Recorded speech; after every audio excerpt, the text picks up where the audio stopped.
Chapter 844. Li Yi thought about it and decided to close the drawer. If this was Zoe Mo's, with their current relationship, he might really open it secretly to see if she had scolded him in the diary or if she had any little secrets. But Ruoqing was different. She was so beautiful that he couldn't bear to do anything sinful. The moment he closed the drawer, his eyes inadvertently swept over the yellowed paper at the bottom, and his hands paused again. The paper was a little old and wrinkled, and he could vaguely see some lines and handwriting on it. It was very familiar. Li Yi hesitated for a moment, took out the thick book with a blank cover, put it on the table, and carefully took out the paper below. The doubt on his face deepened, because the familiar feeling also deepened. The paper was very old. He opened it carefully, and the lines and handwriting were clearer. The first thing he saw was a poem written on it. To be exact, it was a word. Delicate clouds play tricks, flying stars spread hatred, the silver river crosses in the dark. It was, Immortal Magpie Bridge. When he completely unfolded the paper, the lines gradually took shape. It was a woman in a palace dress, with colorful ribbons flying behind her. Opposite the woman was a man in coarse clothes. In the middle was the Milky Way outlined by a few strokes, and under the feet of the two were countless birds drawn by 2 strokes. It was a meeting on the Magpie Bridge drawn by simple strokes.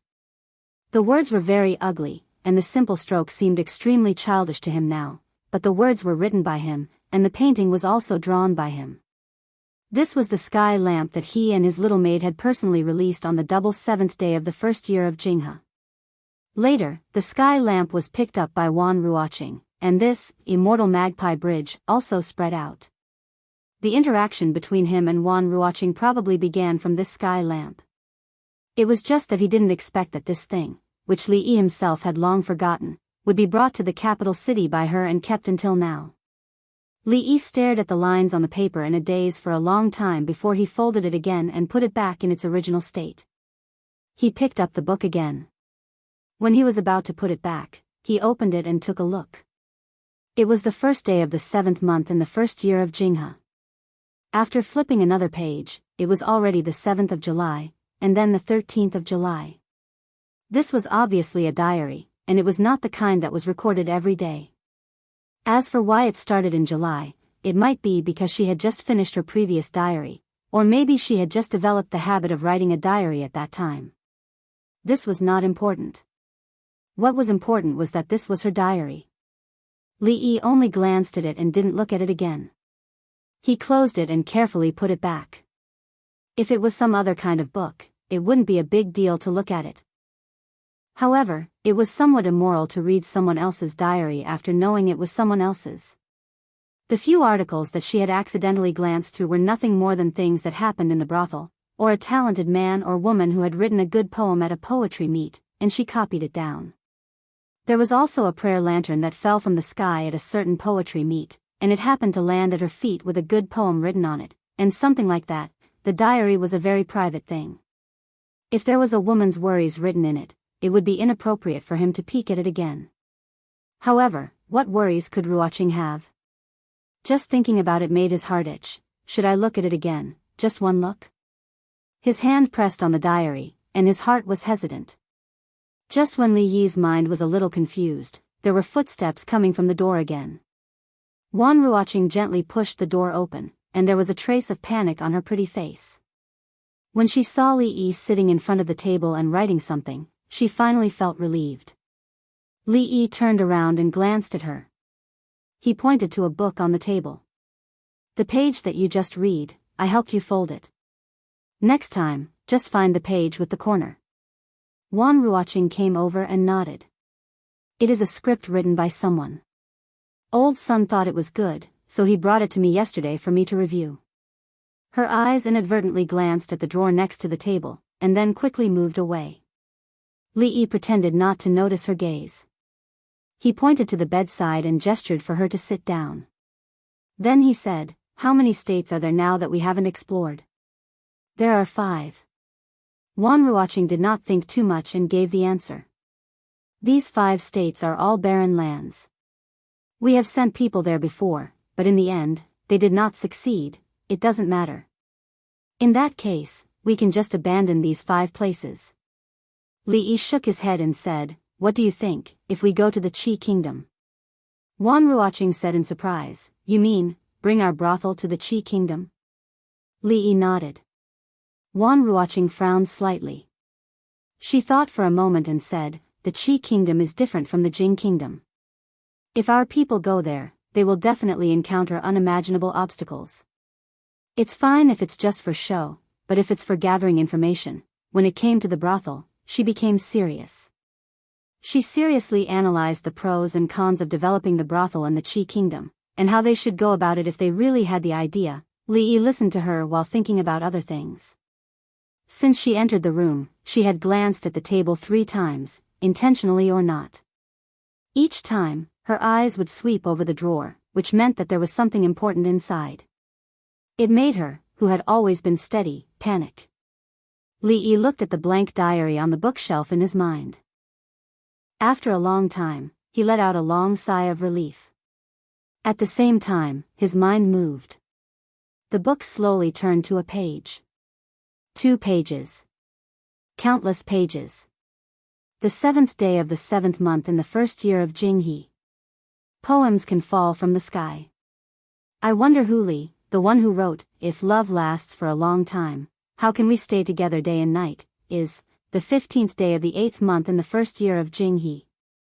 May we live together for a long time. So he is Li Yi. I should have thought of it.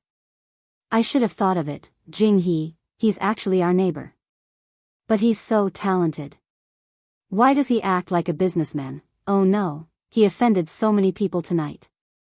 Will it affect his career? It's all my fault. I shouldn't have gone tonight, he's injured. I don't know if it's serious or not, thanks to him today, elder son and the others don't have to leave. The sisters also have food to eat. It seems that we owe him too much, his wife is so beautiful. She's a good match for him. Is he going to the capital? When will he come back? He's finally back. He wrote so many poems for Zoyamo. Even Zoyamo herself was shocked. Zoyamo, so Zoyamo is also. The capital is really big. Can the brothel really open all over the capital and all over the Jing kingdom in the future? Zoyamo is also here. That's great. She should be very lonely in Qing and prefecture. I wonder if he will come today. He should be very happy to see Zoyamo. The expression on Li Yi's face changed. Sometimes happy, sometimes sad, sometimes annoyed, and sometimes worried. The reason why he didn't like to put the handwritten books into his mind was that when he received the information, he could clearly feel the emotions of the writer at that time. There was no real empathy in the world, but for Li Yi, there was. Although he had never experienced anything like this before, the emotions that were revealed between the lines would be experienced by him in the process. When reading engraved books, such a situation would not occur at all. Therefore, he almost completely experienced the emotional journey of Wan Ruoqing in the past 2 years.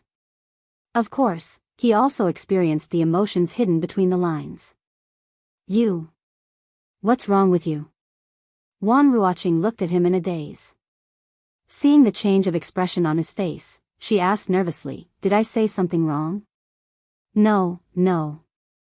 Li Yi closed his eyes. After opening them again, he shook his head and said, I thought of something myself. The feelings of a young girl were always poems, but the process of writing poems was very difficult to bear. The feeling of having 2 kinds of emotions mixed together was not a good feeling. If he were to read page by page and experience all these emotions again, it would be as if he had experienced a new life. He might even have a split personality. With another thought, the book in his mind turned into spots of light and completely dissipated. At the same time, countless pieces of information surged into his mind. He looked at Wan Ruoqing. Just as he was about to speak, his body suddenly shook. His heart seemed to be clenched tightly with a fist and filled with some kind of emotion. He clutched his chest and gasped for breath. His body trembled and tears rolled down his cheeks uncontrollably. Chapter 845. He came again today. There was no more osmanthus cake. He seemed to be a little disappointed. This autumn, he should dry more, drunken emo, this silly girl, can't hide anything in her heart. She obviously likes him. He should have seen it, right? He was taken away. What should I do? What should I do? There's finally news from the brothel. It's good that he's fine, it's been a month. I wonder how he's doing outside. Those people didn't make things difficult for him, did they? 2 months, 4 months, God bless, he's finally back.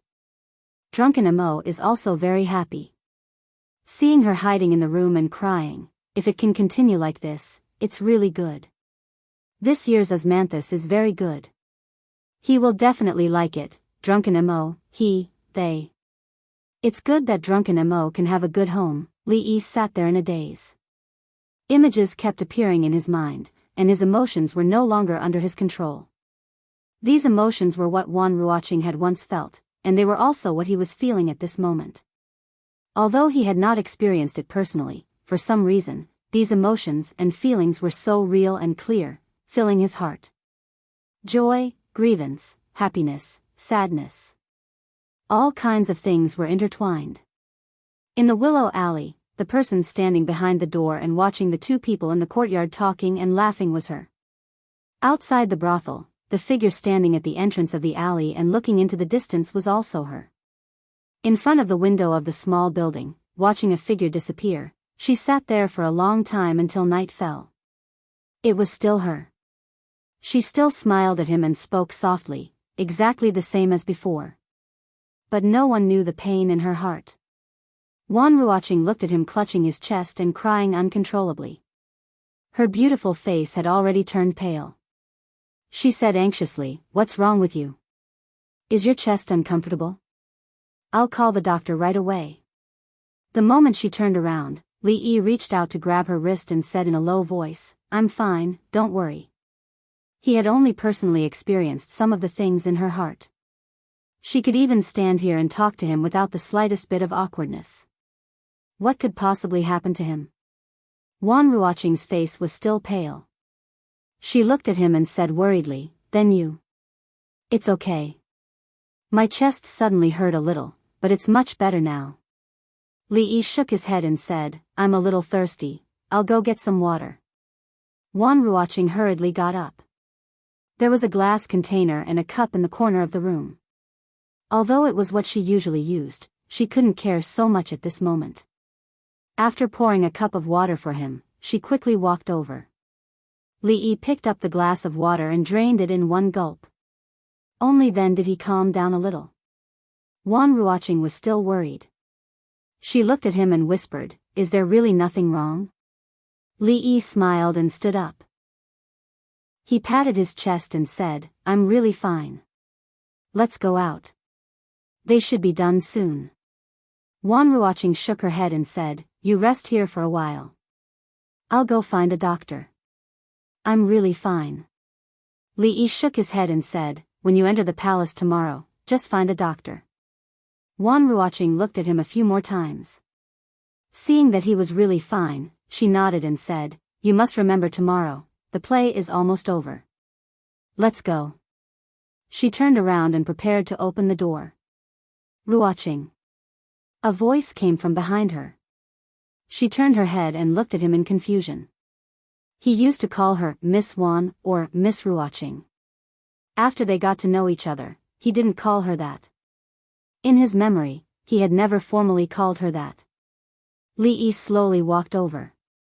He looked at her and said in a low voice, "Can I hug you?"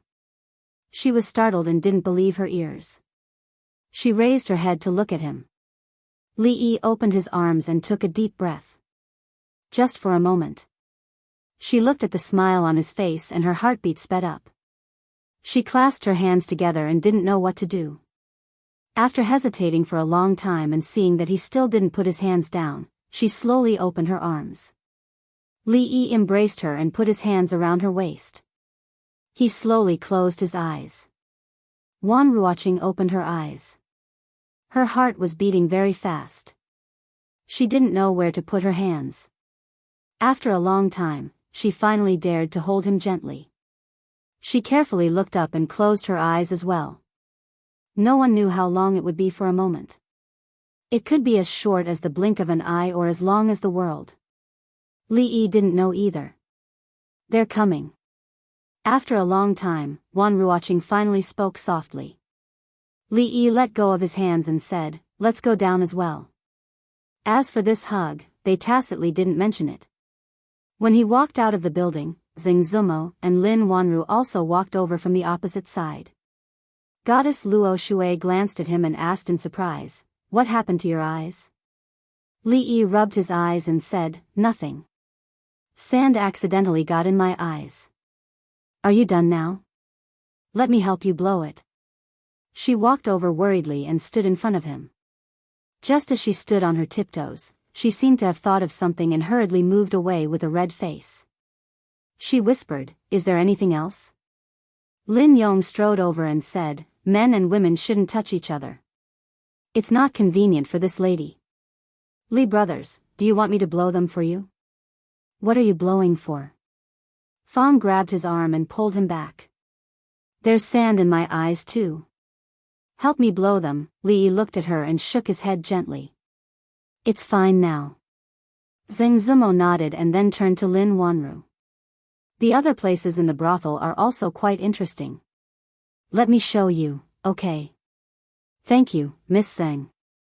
Lin Wanru nodded happily. After visiting the brothel and saying goodbye to Zheng Zumo and Ruoqing, it was getting late. Although there were still many places they hadn't been to, there was still a lot of time after today. They were not in a hurry, so they directly returned home. Usually, when he had time, he would cook by himself. When there were guests coming from afar, cooking a table full of exquisite dishes was the most basic way to treat guests. Lin Yong was dragged out for a drink by Fong. Lin Wanru and Rui were talking in the room. This time, Mississippi Lu took the initiative to help in the kitchen. Xiao Huan hid far away when she saw her. Because of what happened last time, she was tied up in the room and spanked by Mississippi Lu. For the past 2 days, when she saw Mississippi Lu, she would hide as much as she could. If she couldn't, she would pretend to be pitiful. Except for meals, they almost didn't appear together these days. Li didn't regret peeking at Ruoqing's diary. What he regretted was that he directly imprinted it into his mind. His mind was now filled with 2 kinds of emotions. Every time he experienced the other emotion, his nose would sting and tears would flow uncontrollably. "You're crying?" Occasionally, when she raised her head and found that his face was covered in tears, Mississippi Lu's surprised voice came from the side. Li held a wooden shovel in his hand and looked back at her. He shook his head and said, "There's too much smoke, I'm suffocated." In the kitchen, the last soup was boiling. Li washed his face and walked out of the courtyard. Mississippi Lu took something out of her arms and threw it over. "A dagger?" Li caught the thing she threw over. After looking at it, he slowly pulled it out. "This is for you. Use it for self-defense." Mississippi Lu glanced at him and said faintly, "Be careful. This dagger can cut through iron like mud. Don't hurt yourself before hurting others. By the way, there's one more thing. I want the brothel to publicize more chivalrous deeds of martial arts heroes who see injustice on the road." "When did you see Miss Wan?" Thinking of another matter, Mississippi Lu had just opened her mouth when she saw Li suddenly with tears in his eyes. She quickly walked over and asked hurriedly, "What's wrong with you?" Li held the dagger and casually wiped his eyes. He held her hand and said in a low voice, "It's nothing. I like the dagger you gave me very much." "Thank you, Rui." Mississippi Lu stared at him blankly. "Just because of this?" Chapter 846. Second Miss, it was all my fault that day. Please don't blame the son-in-law anymore. Xiao Huan walked over with tears in her eyes. She hugged Mississippi Lu's arm and shook it as she spoke pitifully. This was the first time she took the initiative to approach Mississippi Lu in the past 2 days. Mississippi Lu looked back and asked, "How did I blame him?" "I saw it. The son-in-law cried because of you." The servant girl wiped her tears and said, "Second Miss, if you want to blame someone, blame me. You can beat me or scold me.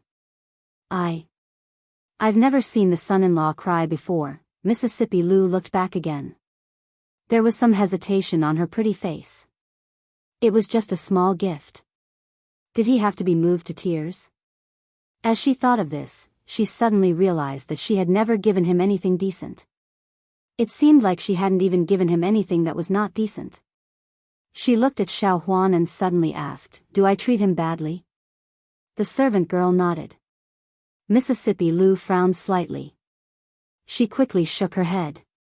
Mississippi Lou's brows relaxed slightly. "It's not very bad. It's very, very bad. In another 2 days, it would be the 4th year of Jinghe. This year's New Year's Eve would be very lively. Old Mistress had already said that they would spend the New Year's Eve here. This was naturally for the sake of the young master of the Li family. In addition, because Lin Wanru had helped him and Mississippi Lou, Rui now regarded her as half a family member. Naturally, she would participate in the reunion dinner that night. Together with the Duan Wu family, this year's New Year's Eve was naturally different from the previous family of 4. Li Yi lay in the courtyard and basked in the sun. After 2 days, his mood was not affected. He began to read the contents of the notebook word by word. Mississippi Lou walked out of the room. She raised her hand and something flew over. After Li Yi caught it, he was slightly stunned. It was an apple, and it was peeled. He didn't quite understand what Mississippi Lou meant. She gave him a peeled apple. Did she mean to peel him? It seemed that other than hiding that matter from her and accidentally barging into her room when she was bathing, he had not offended her in any way, right? Mississippi Lou glanced at him and said faintly, "An apple a day is good for your health." Li Yi stood up from the rocking chair and looked at her warily. "What's the matter? Just say it." Mississippi Lou frowned and looked at him. "What do you mean? Are you all right?" Li Yi looked at her suspiciously. "Is this apple poisonous, or did you smear laxatives on it? Forget it if you don't want to eat." Second Miss Lou snatched the apple from his hand and took a bite. Then, she turned around and left without looking back. Those who were unaccountably solicitous were hiding evil intentions. Especially Mississippi Lou. She actually peeled an apple for him personally. He would never believe that she had no ulterior motives. Fortunately, he had already seen through everything. Li Yi pursed his lips, then looked up and murmured, "It should be about time. Somewhere in the capital city. Miss, the script that we took yesterday, I've already looked through it. The parts that need to be changed have all been marked out. After the changes are made, just bring it to Old Master Sunday, miss. They want us to arrange more chivalrous plays. Go and tell them that it's already being arranged. Old Master Wu from the north of the city accidentally fell off the stage yesterday and was slightly injured. Old Master Wu has a lot of prestige in the capital city. Go and see for yourself. Remember to get some money from the accountant, don't go empty-handed." When Wan Ruoqing walked out of the brothel, it was noon. In fact, she had formed the habit of eating at this time. She habitually glanced in a certain direction, and when she saw a figure walking over, she was slightly stunned. What a coincidence. Li Yi looked at her and said with a smile, "I went to a few shops in the morning. When I passed by the porridge shop, I bought some porridge and vegetables. Have you eaten? Do you want to eat together?" Not yet. It was just a habitual action. She never thought that he would really appear from there. After Wan Ruoqing came back to her senses, she nodded slightly. Li Yi nodded and said, "That's just right. Let's go up and eat together. When I bought it just now, I accidentally bought too much, in the attic on the 2nd floor of the small building." Wan Ruoqing looked at the porridge on the table and asked in confusion, "Why did you buy so much?" Li Yi was stunned for a moment. Then he looked back at Fong and said, "I bought a portion for him, but I didn't know that he had already eaten. It's too much for one person to eat." Fong nodded and rubbed his hungry stomach. He nodded and said, "Yes, when I came here just now, I had already eaten. Tremella lotus seed and 8 treasures porridge, which one do you want?" Li Yi picked up a small bowl and said, "The business of this porridge shop is good, and the taste is good." Tremella lotus seed. Wan Ruoqing nodded and said, "Yes, I remember when I was a child, there was such a porridge shop not far from my home. But at that time, I could only eat it once a month. The taste of this shop is similar to that of my childhood. Actually, she was used to going there to buy some porridge and vegetables in the afternoon. She had planned to do the same today. She didn't expect that there would be such a coincidence. Coincidentally, even those few side dishes were her favorite. That's a coincidence." Li Yi handed her chopsticks and said, "Let's eat. I have a few ideas about the future development of the brothel. I want to discuss with you." Smelling the fragrance of porridge, Fong swallowed a mouthful of saliva, gently closed the door, and went out. Originally, he only planned to eat 2 chicken legs, but now he wanted to eat 4. When he bought the porridge shop, he wanted to taste it.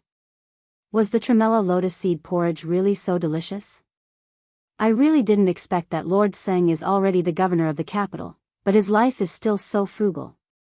You can eat plain porridge and pickled vegetables with such relish. I really admire you. Seng Shichen, who had moved into the governor's mansion, looked up and casually stretched out his hand, saying, "I'm used to living a luxurious life. Occasionally eating plain porridge and pickled vegetables is also a special flavor. You can sit anywhere you want." After a few words of greeting, Seng Shichen put down his chopsticks, wiped his mouth, and asked, "Brother Chui, you came in person today. Did something big happen?" Chui Qingming smiled and said, "Can't I come here to sit if there is nothing important?"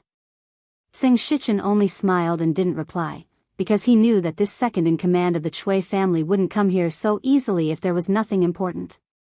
As expected, Chui Qingming said, "Lord Seng was once taught by Grandmaster Chu, so you must understand him very well. What do you think we should do to obtain Grandmaster Chu's full support?" Seng Shichen raised his brows, then said calmly, "To be honest, if it's Grandmaster Chu, I think it's better to stay put. Rashly roping him in would have the opposite effect." "Why?" Chui Qingming asked with a frown. Seng Shichen shook his head. 20 years ago, Grandmaster Chu began to travel and give lectures, no longer directly involved in the court affairs. Disturbing him now will only bring disgust. Moreover, Grandmaster Chu has always abided by the ancestral rules and hasn't alienated His Highness all these years. Once something happens, he will definitely support His Highness based on the imperial court and ancestral rules, so there is no need to rope him in. Hearing this, Chui Qingming thought for a moment before nodding and saying, "That makes sense. However, even if that's the case, if we can obtain Grandmaster Chu's full support, we will be able to gain the loyalty of all the officials and regain the support of many court officials. It will be of great significance." Then, he sighed and looked at Seng Shichen. "In the past 2 years, our side has suffered heavy losses in the imperial court. Until now, only Lord Seng and Lord Shen have been able to go against the current. It is truly rare. Otherwise, our side's morale would really plummet, and it would be difficult to recover." Seng Shichen shook his head. "I was just lucky, there's no need for Lord Seng to be so modest." Then, the two of them discussed a few more matters. A moment later, a few figures walked out of the capital governor's residence. One of them suddenly asked Chui Qingming, "Are we really not going to the Chu residence?" Chui Qingming shook his head. "Although Seng Shichen's words are reasonable, we still have to go to the Chu residence. His Highness's situation is really not good, and we can't keep quiet like this. In the end, you still can't hold it in?" Inside the residence, Seng Shichen stood in front of the window and shook his head. "Prepare the sedan chair." Chapter 847. On New Year's Eve, you are alone at home. It's quite lonely. Why don't you come together? It will be livelier with more people. When Wan Ruoqing was cleaning up the dishes, Li Yi suddenly looked at her and said. Rui had mentioned it to him several times. That day, she asked him to pick up Zumo. On New Year's Eve, the whole family had to reunite. It didn't make any difference whether it was 1 or 2, or 3, or 4. It was better to let them go together, so that no one would be lonely at home. Wan Ruoqing was stunned for a moment. She turned her head and said with a smile, "It's not just the few of us. There are many sisters in the brothel who have left their hometown. We have agreed to get together on New Year's Eve. It won't be lonely. By the way, go and talk to Zumo. Zumo should go. We have agreed." Li Yi heard this, nodded slightly, and said, "Let's talk about it later. Will you still be here tomorrow? There are still a few scripts that I want to discuss with you." Wan Ruoqing raised her head and asked him, "Will you come tomorrow?" "Yes." Li Yi said with some embarrassment, "I haven't paid much attention to the matter of the brothel. It's been hard on you. There is nothing urgent recently, so I should help you share some of the burden." Wan Ruoqing smiled and said, "It's not that hard." Li Yi shook his head. No one knew better than him whether she was tired or not, but he didn't say much. When he got up and walked out of the door, he waved his hand and said, "See you tomorrow." "See you tomorrow." Wan Ruoqing raised her hand and stood in front of the window. After the figure disappeared, she sat back at the table, opened the drawer, took out the book, and turned to the latest page. The 3rd year of Jinghe, the 28th of the 12th lunar month. Next, there were some happy things. Downstairs, Fang, who was holding a drumstick in his mouth, was also very happy. He held another drumstick in his hand, shook it in front of the sloppy old man, and asked, "Su, do you want one?" The sloppy old man glanced at him and said coldly, "Scram." Fang was not angry. He shook his head and said, "Su, why do you have to do this? It's just a few teeth. You can just pull them out. Is there a need to suffer like this?" Seeing that the sloppy old man was about to flip out, he hurriedly took 2 steps forward and handed over the chicken leg, asking, "Young master, do you want to eat chicken?" Li Yi shook his head and said, "You eat by yourself, I'm full." Fang looked up at the attic and nodded to himself. After such a long time, no matter how hungry the son-in-law was, he should be full by now. In front of the sloppy old man, he took a big bite of the drumstick before quickly catching up with Li Yi and asked, "Young master, do you know what Mars guarding the heart means? Where did you hear about Antares guarding the heart?" Li Yi got on the carriage and casually asked. "When I was buying the drumstick just now, I heard it from someone." Fang replied, "But I didn't really understand what they said." Antares refers to a star in the sky. The heart, Antares, is also a star in the sky. Antares guarding the heart means that these 2 stars meet in the sky. Li Yi thought about it and explained. In fact, these 2 stars were thousands of miles apart, and their sizes were trillions of times different. How could they meet? The so-called Antares guarding the heart was just a visual phenomenon. So it's just 2 stars. Fang curled his lips and put his interest back on the drumstick in his hand. It's not just 2 stars. Antares is called the star of misfortune, and Antares represents the emperor. The meeting of the star of misfortune and the emperor means that the emperor is in trouble. Antares guarding the heart was actually a kind of astrological geomancy. It was pure nonsense, but in the feudal era, many people believed in this. There was a department in the imperial court that specialized in this kind of thing. It was called the imperial astronomer. When they had nothing to do, they would look at the stars and use the astrological signs to predict good or bad luck. Old Fang asked in surprise, "Is that star really that powerful? Is that for real?" Li Yi looked at him snappily. "Of course it's **t, eat your drumstick." This matter, to put it nicely, was called Antares guarding the heart. To put it bluntly, it was the emperor was in trouble and it was time for him to pass away. Of course, there were so many emperors in the world. Jing Kingdom, Zhao Kingdom, Qi Kingdom, Wu Kingdom. Which one would pass away depended on the luck of these emperors. Li Yi wasn't worried about this. Although the old emperor's body wasn't good, he was now taking good care of himself. He wouldn't pass away so soon. Besides, he didn't believe in this. This was something that Li Yi already knew when he was in Ningguang Fu.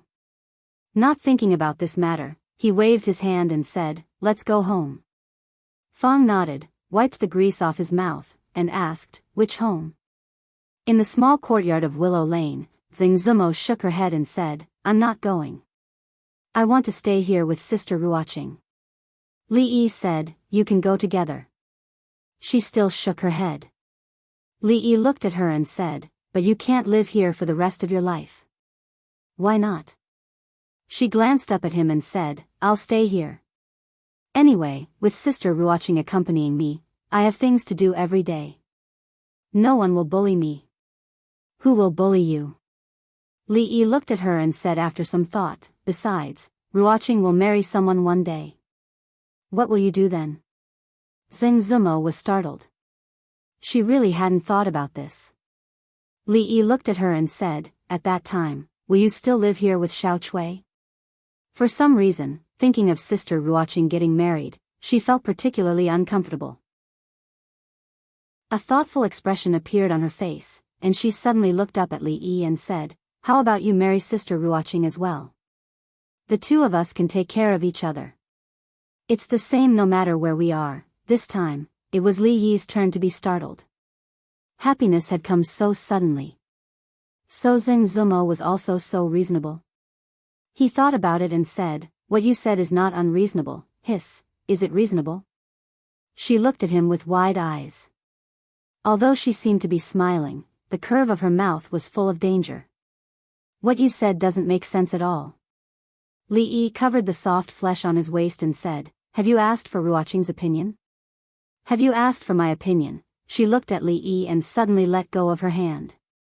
She lowered her head and said softly, "Actually, Sister Ruoqing met you before I did, and I can see that she also likes you very much.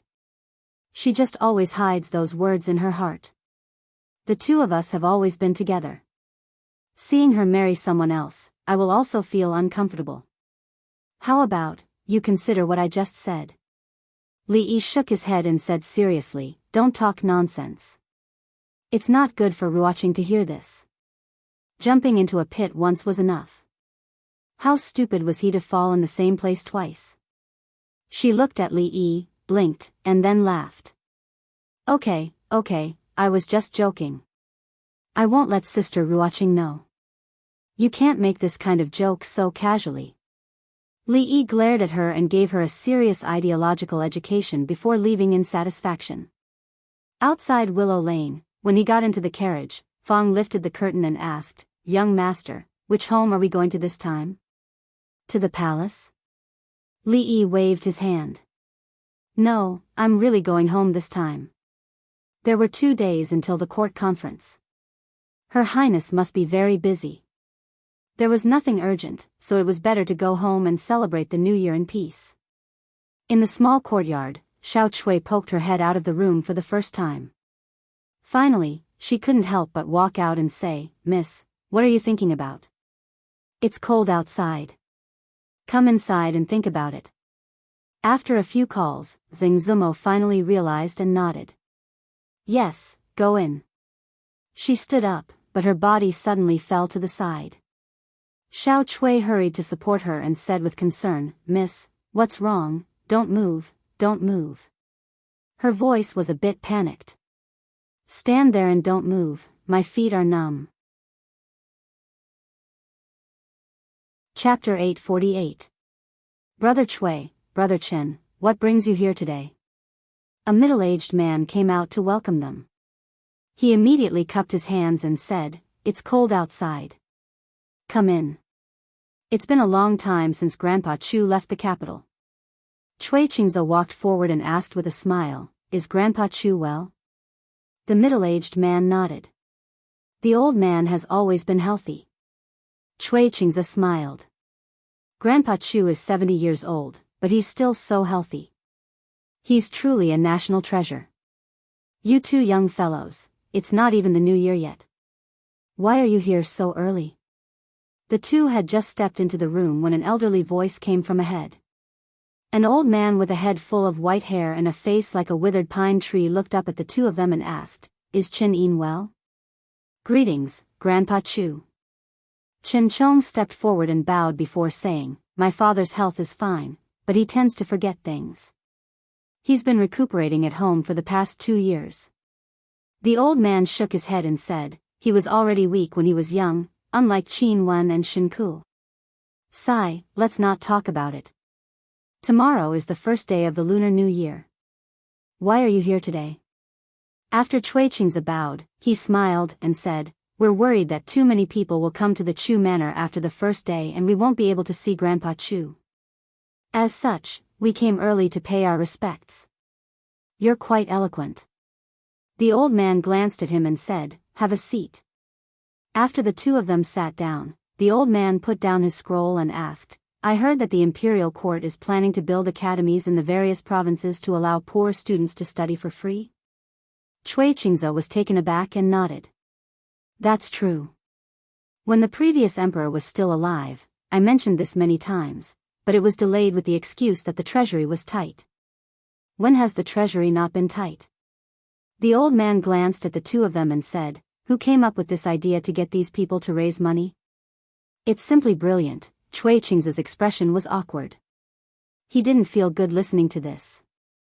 He had come today to say that the princess's governance was against etiquette, but he hadn't expected Grandpa Chu to praise the princess before he could say anything.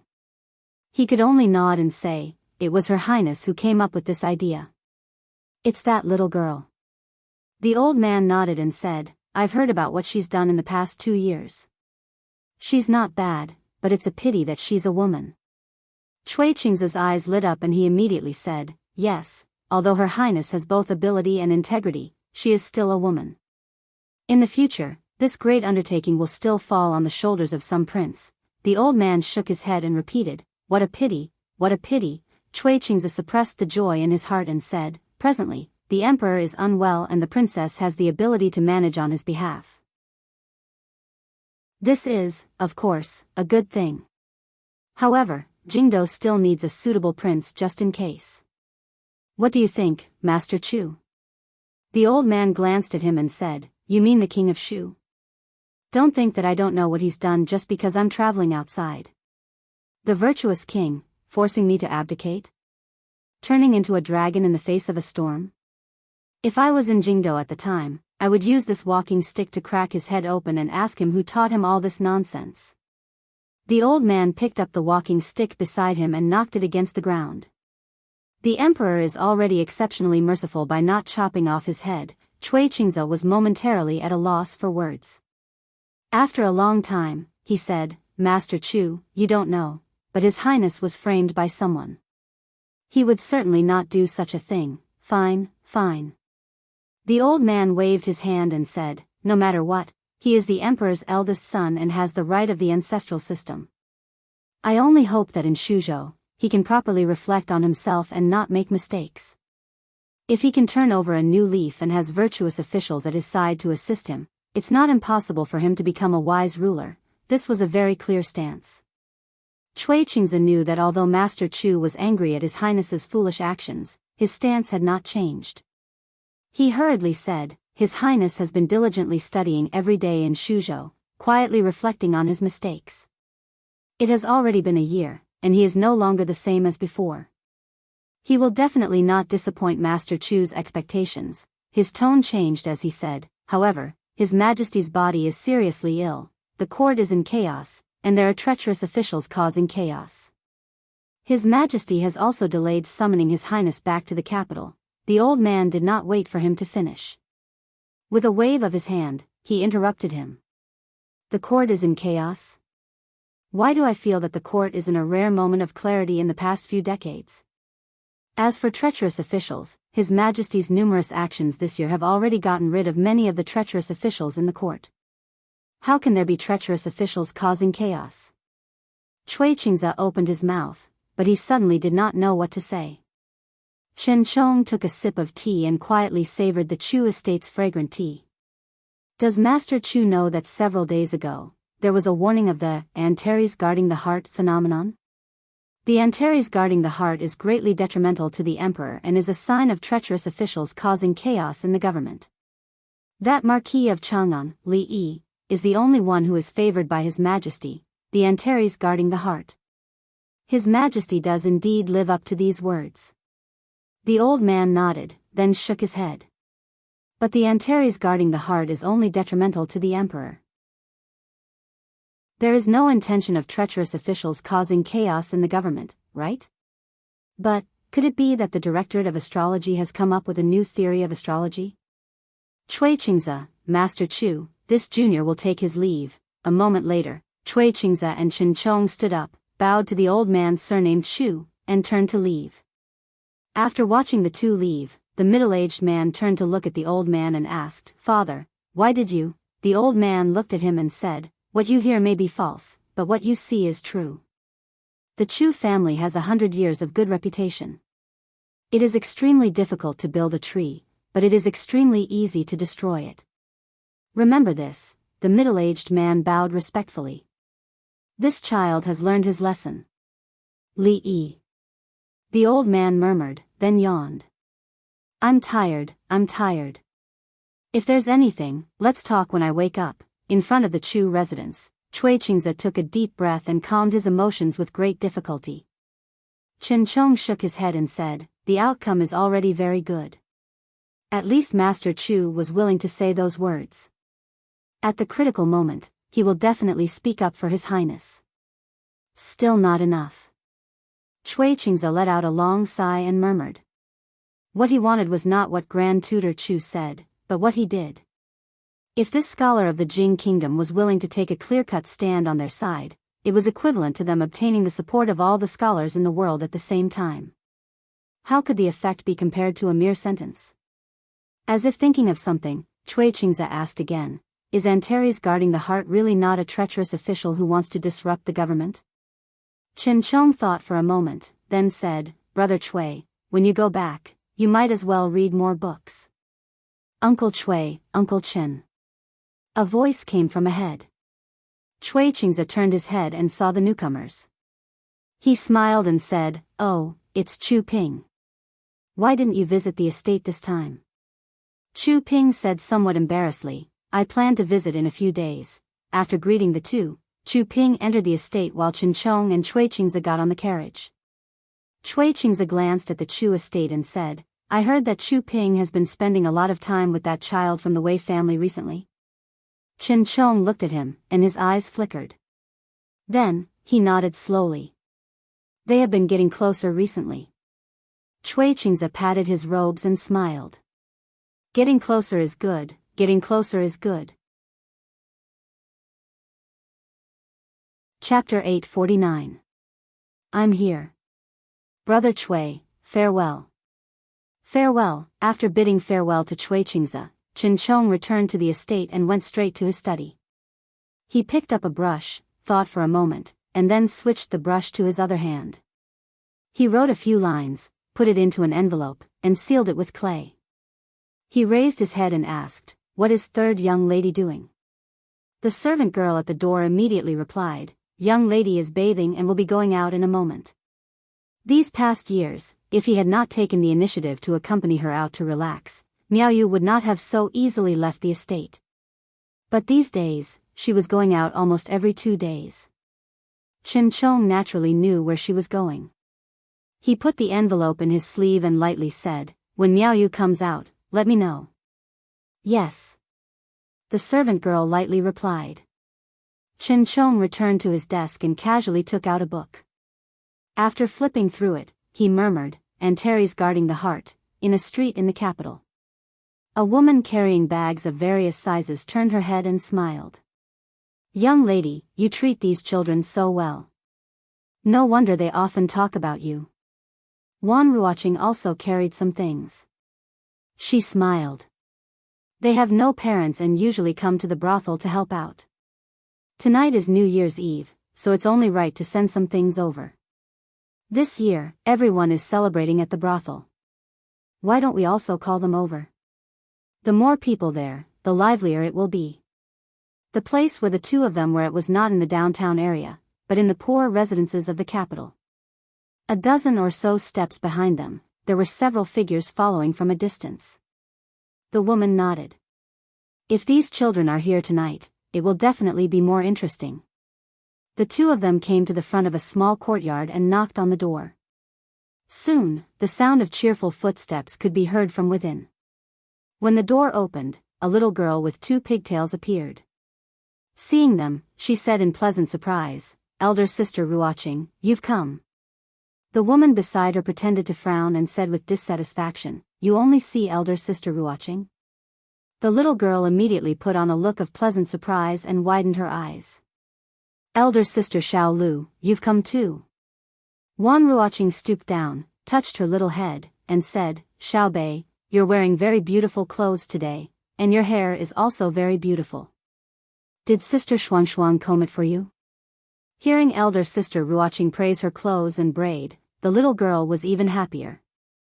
Her eyes curved into crescent moons as she hurriedly said, "It's not elder sister Shuangshuang. Elder sister Shuangshuang wouldn't comb such beautiful braids. It's Big Brother who did it for me. The beautiful clothes were also given to us by Big Brother." "Big Brother?" Wan Ruoqing's face was filled with confusion. "Sister Ruoqing is here."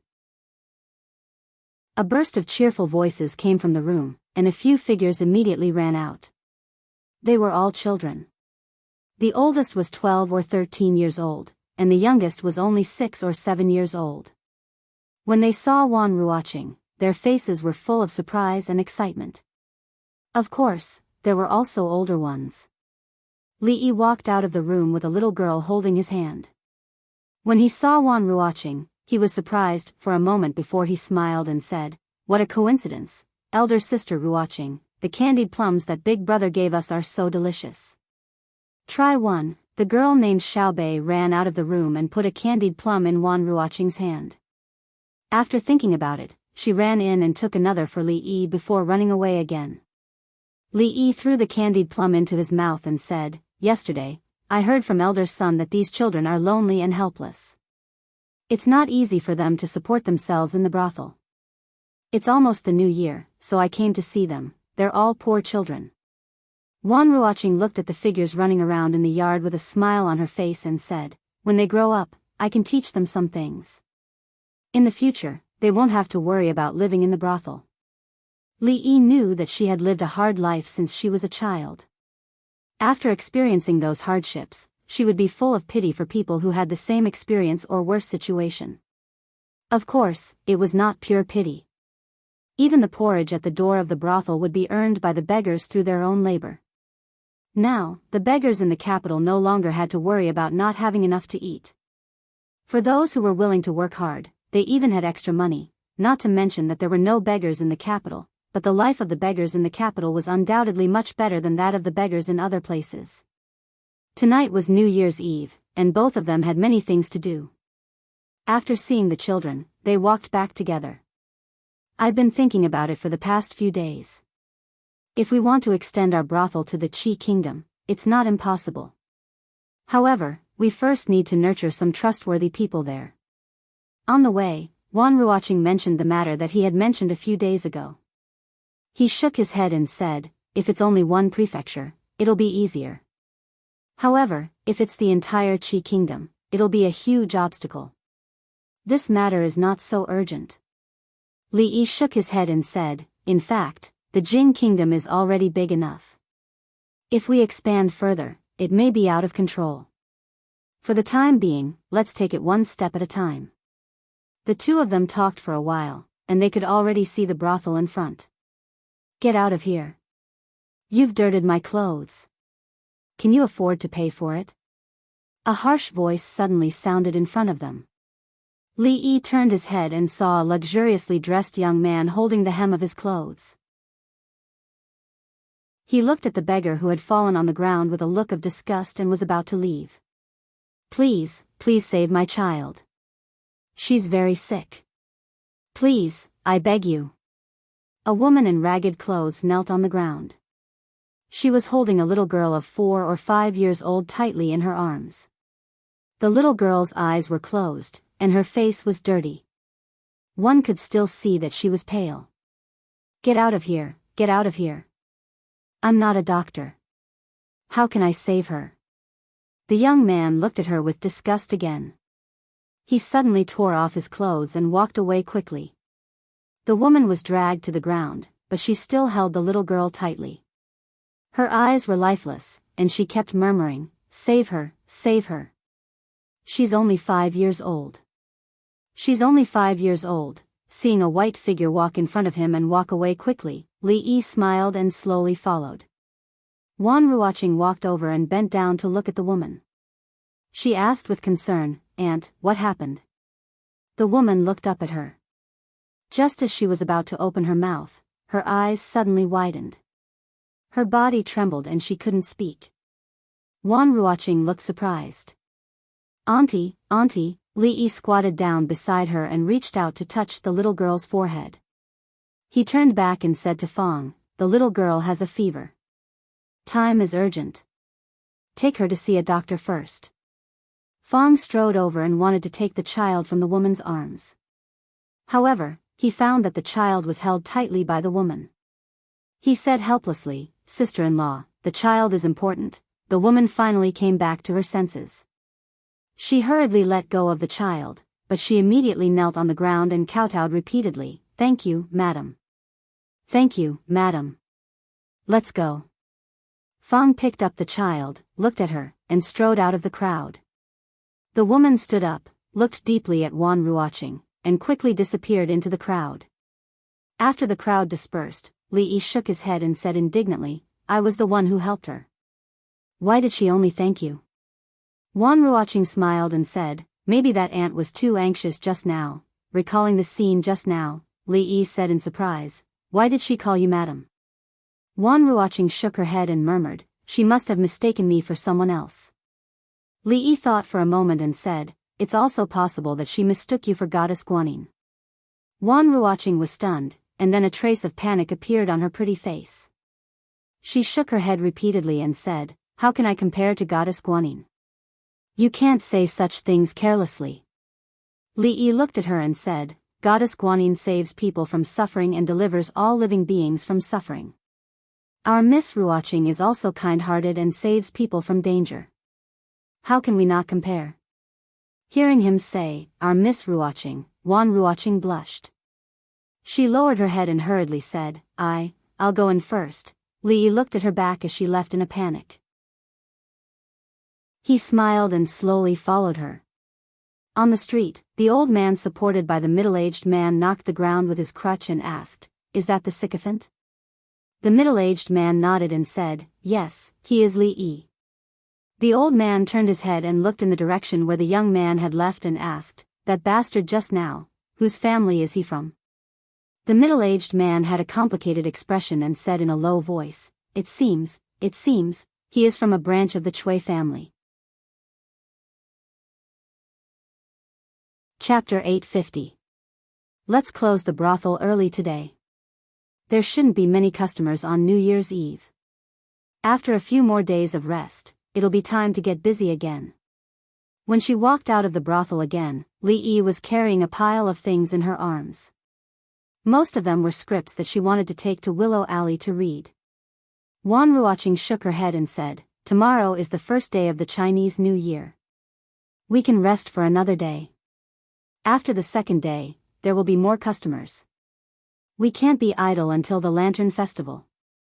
In previous years, the number of customers in these few days is equivalent to a few months of normal days. Silver is something that can never be earned. Doing this will actually lose the original intention. Li Yi shook her head. When she was about to speak again, she suddenly threw the stack of books in her hand into the air. She bent over to support an old man who was leaning on a walking stick and almost falling.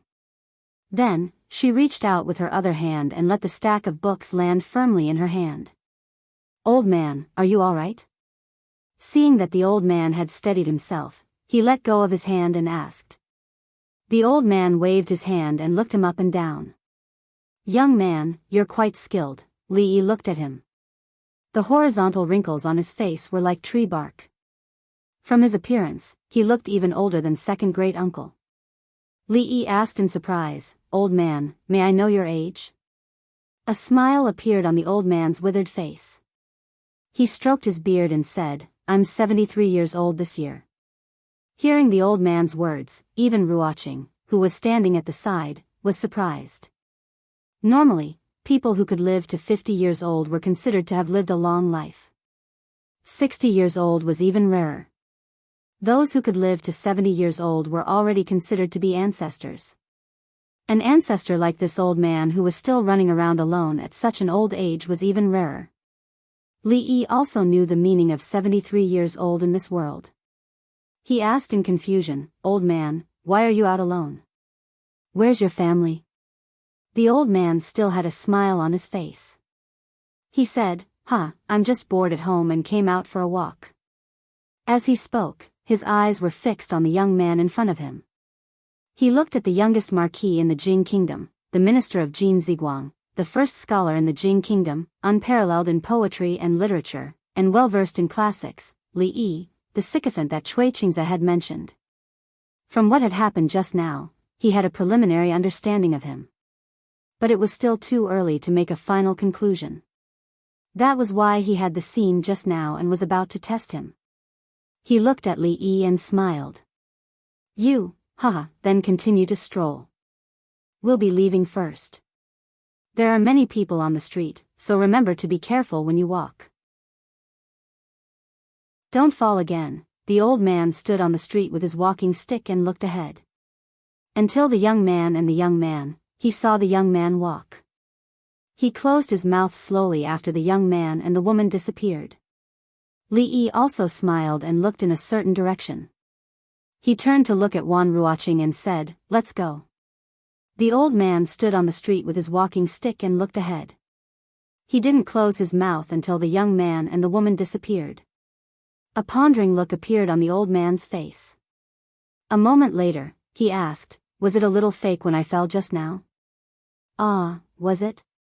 The middle-aged man nodded and said in a low voice, "Yes, it was too fake." Li Yi shook his head and said, "Didn't you notice it just now?" Wan Ruoqing shook her head and said, "No.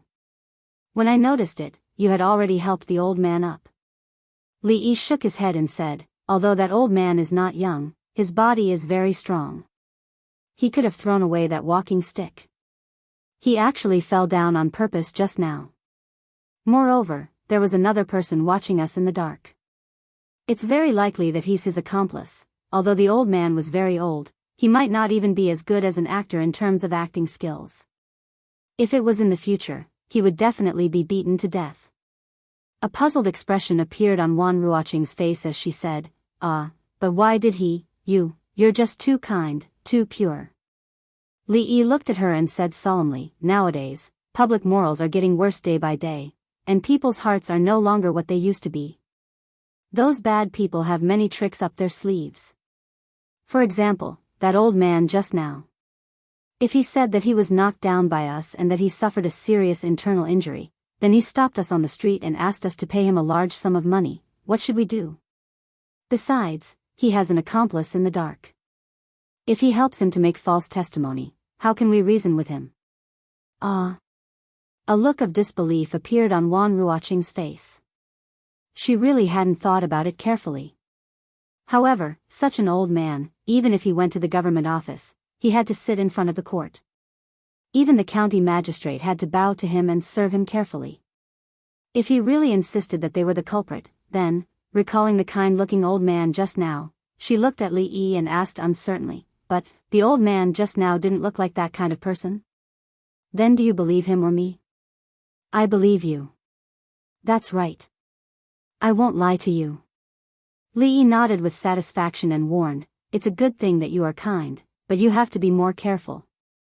Don't be deceived by some people with bad intentions." Wan Ruoqing nodded obediently and said, "I know. Are you really not going over today?" In the small courtyard in Willow Lane, Li Yi had confirmed with Zui Mo countless times. She shook her head and said, "No, I'll stay here with Sister Ruoqing. You don't have to worry about our place being deserted. At night, the sisters in the brothel are all together, and the sisters in the shop who can't go home also come together. It's more lively than your home." Li Yi shook his head and corrected her, "It's our home." She glanced at him and repeated, "Your home." Li Yi raised a hand and asked, "Whose home?" Zheng Zui Mo blushed, and a strange feeling came from a certain part of her body. This was his usual method of correcting himself. She rolled her eyes at him and said, "Your home." Our home. After a few slaps, she leaned into Li Yi's arms with a flushed face and whispered, Don't be like this. Sister Ruoqing is still at home. She went to take a bath and won't come out for a while. Li Yi looked around and said, other than Xiao Chui, who is hiding behind the tree, nobody saw it. Xiao Chui. Zheng Zuimo hurriedly came out of Li Yi's arms, lifted her skirt, and ran under the osmanthus tree in the yard. Xiao Chui, miss, the little maid's panicked voice came not long after. Miss, I did it on purpose. No, I did it on purpose. Li, help. Li Yi didn't know what she did to Xiao Chui. Not long after, Xiao Chui ran out with a red face, covering her butt. A moment later, Zuimo also came out of the room. This is for you. She handed an envelope to Li Yi. What is this? Li Yi was surprised. What can't be said face to face, this is for you from Lord Zheng. After she finished speaking, she handed him another letter and said, This is for you from Mrs. Chen. Chapter 851. Sir Tseng, Madam Chen. Li Yi held the two letters, and a trace of surprise appeared on his face. If third Miss Chen had something to say, she could just say it directly when they met here. There was no need to beat around the bush and be so mysterious. This kind of sneaky thing seemed to be Minister Chen's style. What was written in Sing Shichen's letter that he wanted to pass it to him through Zumo? Li Yi first opened Sing Shichen's letter. There was only one piece of paper inside, and it was written in large characters, The Chui family wants to move, be careful of the Chu family. The literal meaning was that the Chui family had been silent for so long and was about to make a move. It also told him to be careful of the Chu family. Chu family, it sounded somewhat familiar. Could the Chui family's actions have something to do with the Chu family? After a closer look, he found 4 words at the bottom of the letter, burn after reading. There was no hurry to burn it. Li Yi put the letter aside and opened the other one. The handwriting on the letter was crooked like a dog's crawl. It was definitely not written by third Miss Chen, but it was just as he had guessed. Bewildered heart, treacherous officials, take care. Although Minister Chen had written a few more words than Assistant Minister Zhang, the meaning expressed was a bit unclear. Bewildered heart clearly meant that the emperor had passed away. What did it have to do with treacherous officials? Could it be that Minister Chen also studied horoscopes and planned to overturn the unreliable conclusion made by the predecessors? Besides, with the empress in charge, how could there be treacherous officials in the court? Who would dare to mess up the government? Taking 10,000 steps back, even if there were treacherous officials, the ones who should be worried should be the treacherous officials themselves. What did it have to do with him? Why did he tell him to take care?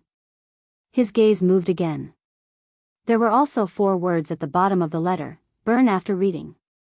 Both of them sent him letters at the same time. Clearly, they hadn't communicated before. It seemed that the rumors about Assistant Minister Zhang and Minister Chen in the court weren't completely groundless. This tacit understanding couldn't be matched by ordinary people. Zheng Zumo looked at him and asked worriedly, Is there something important? Li Yi shook his head and said, It's just a small matter. Don't worry, your husband is very powerful. Who's worried? Zheng Zumo glanced at her and said in a low voice, Whose husband are you? All right, it's getting late. We should head back. Li Yi shook his head. In the end, he didn't want to force her too much. At most, he would spend a little more time running around. Before he left, he reminded her, by the way, remember to burn those 2 letters. Zheng Zumo nodded and watched him walk out the door. He picked up the 2 letters and turned to walk into the kitchen. The next moment, Li Yi's figure appeared in front of her again. He smiled and said, The next time we meet is next year. Don't you want to kiss me goodbye? In the end, Li Yi still took Qin Chong and Sing Shichen's warning to heart. The Chui family had not made any moves for a long time. This time, the imperial court meeting was approaching, and officials from all over the country were coming to the capital. Even a small matter could have a great impact, so they had to be prepared. But with just Antares guarding the heart, he didn't know what they were going to do and couldn't deal with them in advance. If he could have a reliable spy in the Chui family, how good would that be? However, it was also good that the Chui family had made a move. Only with action could there be a way to deal with it. With Qin Chong and Assistant Minister Zhang, if the Chui family could still turn the tables, it would mean that the king of Shu was favored by the heavens. He might even be able to defy the heavens, son-in-law. When he walked to the side of the carriage, Fong called out. Li Yi looked back at him and asked, "What is it?" "Face." Fong only said one word. Li Yi wiped his face and asked, "Anything else?" Fong nodded and said, "We can go now." On the last day of the 3rd year of Jing He, Li Yi sat in the carriage and sorted out the big and small things that had happened in the past year. The birth of the young master and young mistress of the Li family was the happiest thing in the family. After going through all the hardships, he finally got together with drunken Mo. Although there was still some distance to the end, it was only a matter of time. Her Royal Highness was in charge of the government, and the people's hearts were in her favor. The overall situation was gradually stabilizing. Yongning's psychological trauma was gone, and the Tsundra Lolita was 1 year older. Mississippi Lu had also grown up, and her temperament had actually become gentler recently. Even Fong had become more sensible. He seemed to be full of expectations for the future. There were many customs on New Year's Eve, and they were very troublesome. From noon onwards, everyone in the family began to get busy. The maids and servants cleaned the entire house, and the floor was spotless. The pillars outside could even reflect the shadows of people when they walked closer. As for the things like putting up couplets, window flowers, and lanterns, there was no need to borrow other people's hands. The couplets were written by Li Yi himself. He smeared some paste on them and moved a ladder to put them up. Xiao Huan stood in the distance and shouted, "Young master, it's crooked, crooked, a little more to the left. The left is too much, a little more to the right." The window flowers were made by Mississippi Lu. Li Yi only realized today that he had always underestimated Mississippi Lu. A pair of scissors was waved in her hand like a weapon. Her speed was so fast that even Li Yi could not see it clearly. Soon, there were all kinds of window flowers in her hand, and she distributed them to the maids to put up. Lin Wanru could not help much. Rui was decorating the ancestral shrine, so she carried Li Duan in the courtyard to bask in the sun. The little guy was very familiar with her now, but when he was hungry, his hands would not behave, which occasionally made Li Yi feel a little embarrassed. The New Year's Eve dinner was eaten by many people. In terms of atmosphere, it was naturally more lively than the previous 2 years. After that, they made dumplings together to celebrate the new year. Eating dumplings on the first day of the new year was a long-standing custom in the Jing kingdom. After dinner, there was still a long time before dawn. The 2 old madams' bodies could not last until then, so they went to bed early. Duanwu sat there for a while and dozed off, and was also taken away by her aunt. After playing mahjong for more than an hour, Li Duan was startled awake by the sound of firecrackers outside. He cried incessantly. Rui hurried to comfort him, but was entangled by him and could not get away. Li Yi saw that Lin Wanru also looked tired, so he tidied up the table and said, "Miss Lin should also go to sleep." Lin Wanru got up and bade farewell. Li Yi felt a weight on his shoulder. Xiao Huan leaned on his shoulder and fell asleep. With great difficulty, he carried her back to the room, covered her with the quilt, closed the door and quietly walked out. The courtyard, which was bustling just now, suddenly became quiet. The sound of firecrackers could be faintly heard from afar, flashing in the sky. That was the fireworks set off by the rich families, illuminating the entire sky from time to time. On the stone table in the courtyard, a figure that was somewhat blurred by the flashes of the sky, looked at a certain direction of the night sky, and drank by himself. Still not sleeping? Li Yi walked over and sat opposite her. Noisy. Mississippi Lu replied with one word. Li Yi poured himself a cup of wine, then asked, "Are you not used to so many people?" "It's all right." Mississippi Lu took a sip of wine. Her eyes moved away from him. "There is wine but no dishes." Li Yi looked at the table, shook his head, stood up and left. Not long after, he came back again, holding a tray in his hand. On it were a few cold dishes. Mississippi Lu did not seem to be in a good mood. Li Yi passed a pair of chopsticks over and said, "It's boring to drink alone, I will drink with you." "You?" Mississippi Lu finally looked away, looked at him and asked, "How many cups can you drink?" "Isn't it just grape wine? How many cups? You are underestimating me too much." Li Yi disdainfully glanced at the glass wine pot that he usually used to store grape wine on the table, picked up the cup and drank it in one gulp. The spicy taste almost made his tears come out. After covering his throat and coughing a few times, he raised his head and looked at her, widened his eyes and asked, "What degree is it?" "You can't drink it." Mississippi Lu stretched out 5 fingers and said, "Go to sleep." This was looking down on him. Li Yi poured another cup and said, "Isn't it just hard liquor? I'm not even afraid of you, why would I be afraid of it?" Mississippi Lu picked up the wine cup, toasted across the table, and drank it in one gulp. Li Yi also drank it in one gulp. "Cough, cough, forget it, you should go to sleep." I'm telling you, don't look down on me, then, again, I'll do it." "Rui, tell me, what's bothering you?"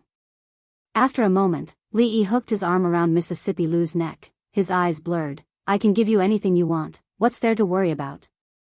"Tell me, whatever you want, I can give it to you." Mississippi Lu frowned, stood up, held his arm, and said lightly, "You're drunk, I'll send you back to your room." "I'm not drunk." Li Yi waved his hand, looked at her, and his eyes became serious, and said, "Do you know, in fact, the person I admire the most is you." "Admire me for what?" Mississippi Lu frowned, held him, and asked casually as they walked to the door step by step. "I admire you for being beautiful, good at martial arts, and so cool. The leader of the martial arts world, it sounds so majestic. Tell me, what's there to worry about?" A hint of thought appeared on Li Yi's face, and suddenly became enlightened, and said, "I know, because you can't beat Mingzu." Mississippi Lu stopped in her tracks, and frowned. "I can't beat her?" "Oh, it's okay." Li Yi's body swayed, and after standing up straight, he patted her chest and said, "Although you can't beat her, you're older than her. If you practice more, you'll definitely catch up to her. She will never catch up to you." Chapter 852. When he woke up, the sky was already bright. His head hurt a little, and his mind was in a mess. He had a dream last night. The moment he woke up, he didn't know what he dreamed of, but he suddenly felt a little empty. After sitting up from the bed, his face changed. In his memory, he was drinking and chatting happily with second Miss Lu under the moonlight. He closed his eyes and opened them again. How did he end up on the bed? Could it be that last night, both of them were drunk, and then, Li Yi's face was a little pale. He looked down and found that the clothes from yesterday were still on his body, and Mississippi Lu wasn't sleeping beside him. Only then did he feel relieved. Fortunately, he was only drunk and didn't do anything reckless after getting drunk, but why did his butt hurt so much? Could it be that it wasn't him who did reckless things to Mississippi Lu, but Mississippi Lu did it to him? Thinking of this, he had a terrible headache. He couldn't remember anything about what happened last night at all. Xiao Huan walked in from outside and handed him a wet towel first. Then, she brought a cup of tea over and said, "Young master, you're awake. Have some tea to sober up." Li Yi drank the tea in one breath and asked, "Where's second miss?" "Practicing martial arts in the yard." Li Yi got out of bed and only put on an outer shirt. When he walked out of the room, he saw Mississippi Lu in white, doing Tai Chi leisurely. Her hair was tied up high, and she looked a little heroic. Li Yi couldn't care less. He rubbed his butt and walked over. He looked at her suspiciously and asked, "What did you do to me last night?" Mississippi Lu didn't pay attention to him immediately. She finished a set of moves and slowly stopped. Then, she glanced at him and said, "You were drunk last night. When I sent you back to your room, you rolled off the bed many times." "How do you know that I rolled off the bed many times?" The doubt on Li Yi's face didn't disappear. Even if she rolled off the bed, it was impossible that she only fell on her but every time. Second Miss Lu said lightly, I stayed by your bedside for the whole night. You stayed by my bed all night? Li Yi looked at her with his eyes wide open. You watched me roll off the bed every time. When you fell asleep last night, you called a name 98 times. You're too. Li Yi paused and looked at her and asked, what? When you fell asleep last night, you called a name 98 times. Mississippi Lu repeated again. Trick, it was definitely a trick. Had she forgotten that he was the one who told her, Journey to the West? She didn't even change the numbers. This trick was extremely insincere. Li Yi shook his head and said, I slept alone last night. Maybe I'm not used to it. I probably mistook you for Rui. Second young lady Lu nodded, agreeing with his answer. Then she said, you asked drunk Mo to call you 84 times. This. Li Yi hesitated for a moment. He looked at her and asked, you can understand, right? I can understand. Mississippi Lu nodded again and then crossed her arms. She asked again, but you called Mingzu 88 times, Ruoqing 96 times, Xiao Huan 13 times, Shaning twice. How do you want me to understand? The little servant girl stood at the back and was overjoyed. Although the young master only called her 13 times in his dream, as long as she knew that the young master had her in his heart, it was fine even if it was just once. Li Yi shook his head. This was obviously nonsense. It was impossible for him to do nothing the whole night and just call out these names. He relaxed and looked at her. Raising his eyebrows, he said, say, I said these names the whole night, and you just listened on the side for the whole night. How bored are you? Mississippi Lu, of course, would not be bored to the point of staying by his bed and listening to him call these names. She just wanted to confirm that he finally said, Rui, 521 times. Could it be that he was still thinking about the hundreds of thousands of taels of silver that he gave her? I'm just joking. Don't be nervous. She looked at Li Yi deeply, waved her hand and turned to leave. Who's nervous? Li Yi stroked his chest. After washing up, he walked out of the door and murmured, I feel like I've forgotten something. Oh yes, I remember. Dumplings. I woke up late and haven't eaten the dumplings. When he walked out of the room, he saw the old mistress coming in from outside. After seeing him, a trace of surprise immediately appeared on her face. She asked, why are you still here? Li Yi was a little confused. It was the first day of the new year. Where else could he be? Why didn't you attend the Grand Court Conference? Grand Court Conference? Li Yi was stunned. After thinking for a while, he turned and asked Xiao Huan, what's the date today? Strange. What's wrong with this kid today? Why isn't he here yet? In the main hall, old General Shui leaned against a pillar and tilted his head to look. He said doubtfully. The Grand Court Conference was a grand event that was only held once a year.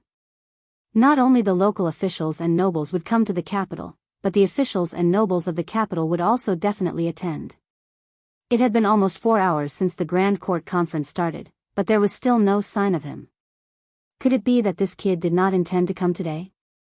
Old General Shui looked up. The emperor was unwell, so the dragon throne was naturally empty. The eldest princess sat on the phoenix throne with a phoenix hairpin hanging on her head. When she looked at the officials who were reporting their work, she actually had a dignified air that did not lose to the emperor, in front of the hall. A general who had taken off his armor bowed. Your Highness, General Su Dingyuan led 30,000 soldiers and fought against 50,000 Zhao soldiers in Suzhou. He won a great victory and captured the general who supports the Zhao kingdom, Wu Yunkai. With the divine weapon of Tian Fa, he killed 5,000 enemies, captured more than 10,000 enemies, and seized 3 cities. The capital magistrate, Lu Dio, stepped forward with a ceremonial tablet in his hand. Your Highness, 5 prefectures in Jiangyi and 7 prefectures in Wannan have donated 5,320,000 taels of silver. They have all been returned to the treasury, after Lu Dio left, an 11-year-old youth dressed in a golden python robe stepped forward. He cupped his fists and said, "Your Highness, the first batch of 105 students from the academy have already graduated before the new year. They are waiting for the Ministry of Personnel to make arrangements." The former capital magistrate, the current left minister, Dong Wenyun, said, "The autumn reform involves a total of 6 ministries and 13 departments. More than half of it has been completed," the imperial physician, Lu Jimin, said. "After the improvement of the method of midwifery, the chances of a woman dying from dystocia have been greatly reduced. County Marquis Li's suturing technique has also made great contributions on the battlefield." Li Mingzhu calmly looked at the officials of the various departments reporting their work. Although 4 hours had passed, there was not the slightest impatience on her face. Over the past year, too many changes had taken place in the Jing state, and from the words of the people below, she would always hear the same name. She tilted her head and looked in a certain direction. There was no one in the seat that should not be empty. When Li Yi walked into the palace, the long queue on both sides had gradually dispersed. Looking at the crowd walking out of the hall, he knew that there was no need for him to come. A figure strode over from the front and pressed on his shoulder. He questioned, "The Imperial Court Conference has already ended. Why are you only here now?" "Since you didn't come, I had to let Prince Jean go in your place. I'm not here to participate in the Imperial Court Conference." Li Yi looked at old General Shui and shook his head in confusion. He said, "I'm just taking a walk, old Shui, see you later." He turned and walked in another direction. He raised his hand and waved at old General Shui casually. Chapter 853. "This bastard," General Shui shook his head and said as he watched him leave. What kind of opportunity was the Grand Court Assembly? Officials from all over the country would gather here. If he could make a name for himself in the Grand Court Assembly, his name would be known throughout the country. Moreover, even if he was not present today, the merits of heavenly punishment, the merits of education, and the merits of reform would all be attributed to him. From today onwards, the name Li Yi would truly be known throughout the court. Not only the court in the capital, but the officials of the various provinces would also not easily forget this name. Not far behind him, Cui Qingze, Chen Chong, and Xing Shichen walked side by side. Cui Qingze looked at the back of the figure, his eyes drifting, and murmured, "This Marquis Li is really famous today." Chen Chong rubbed his hands and also sighed, "Today is really cold." Xing Shichen wrapped his robe and nodded, "Yes." Li Yi walked to the door of the morning dew hall. Knowing that the princess had returned, he walked in. The maid at the door knew that the Marquis Li did not need to inform the princess when he came, so she let him enter the room. There was a huge sand table in the room. The sand dunes on it rose and fell, and there were all kinds of intersecting lines. Mingzhu stuck 3 small flags on a few sand dunes. When Li Yi walked in, he happened to see this scene. Another city of the Zhao kingdom has been conquered? Mingzhu looked back at him walking in and nodded, saying, "It was originally a counterattack, but General Su made a prompt decision and pursued the enemy. He captured a general of the Zhao kingdom and conquered 3 cities in a row." This time, Li Yi did not reply, but looked at the princess in surprise. More accurately, he was looking at her attire. Only the empress could wear the phoenix crown, but today's Grand Court Conference was presided over by her.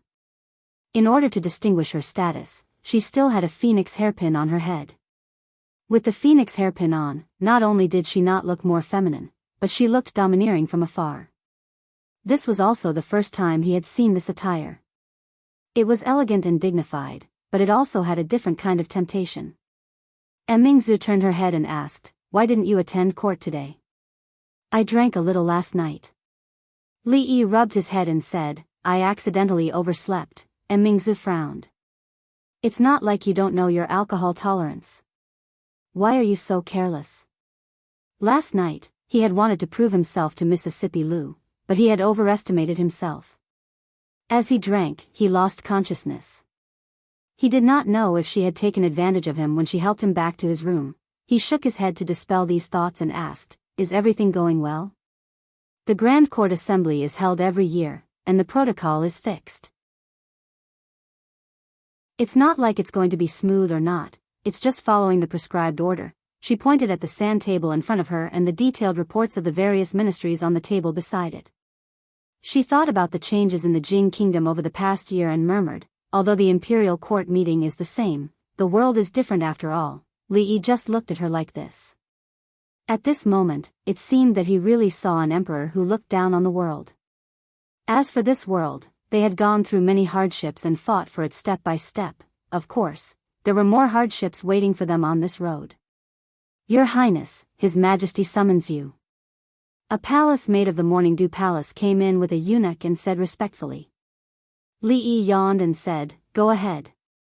I'll find a place to rest for a while.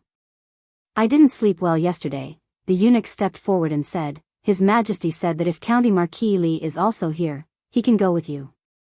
I know my body. It's like this every year. After another half a month, when the weather is warmer, I will naturally be better." Emperor Jing lay on the soft bed and looked at the old man sitting on the chair beside him. Facing the ruler of the country, the old man's tone was still neither slow nor slow.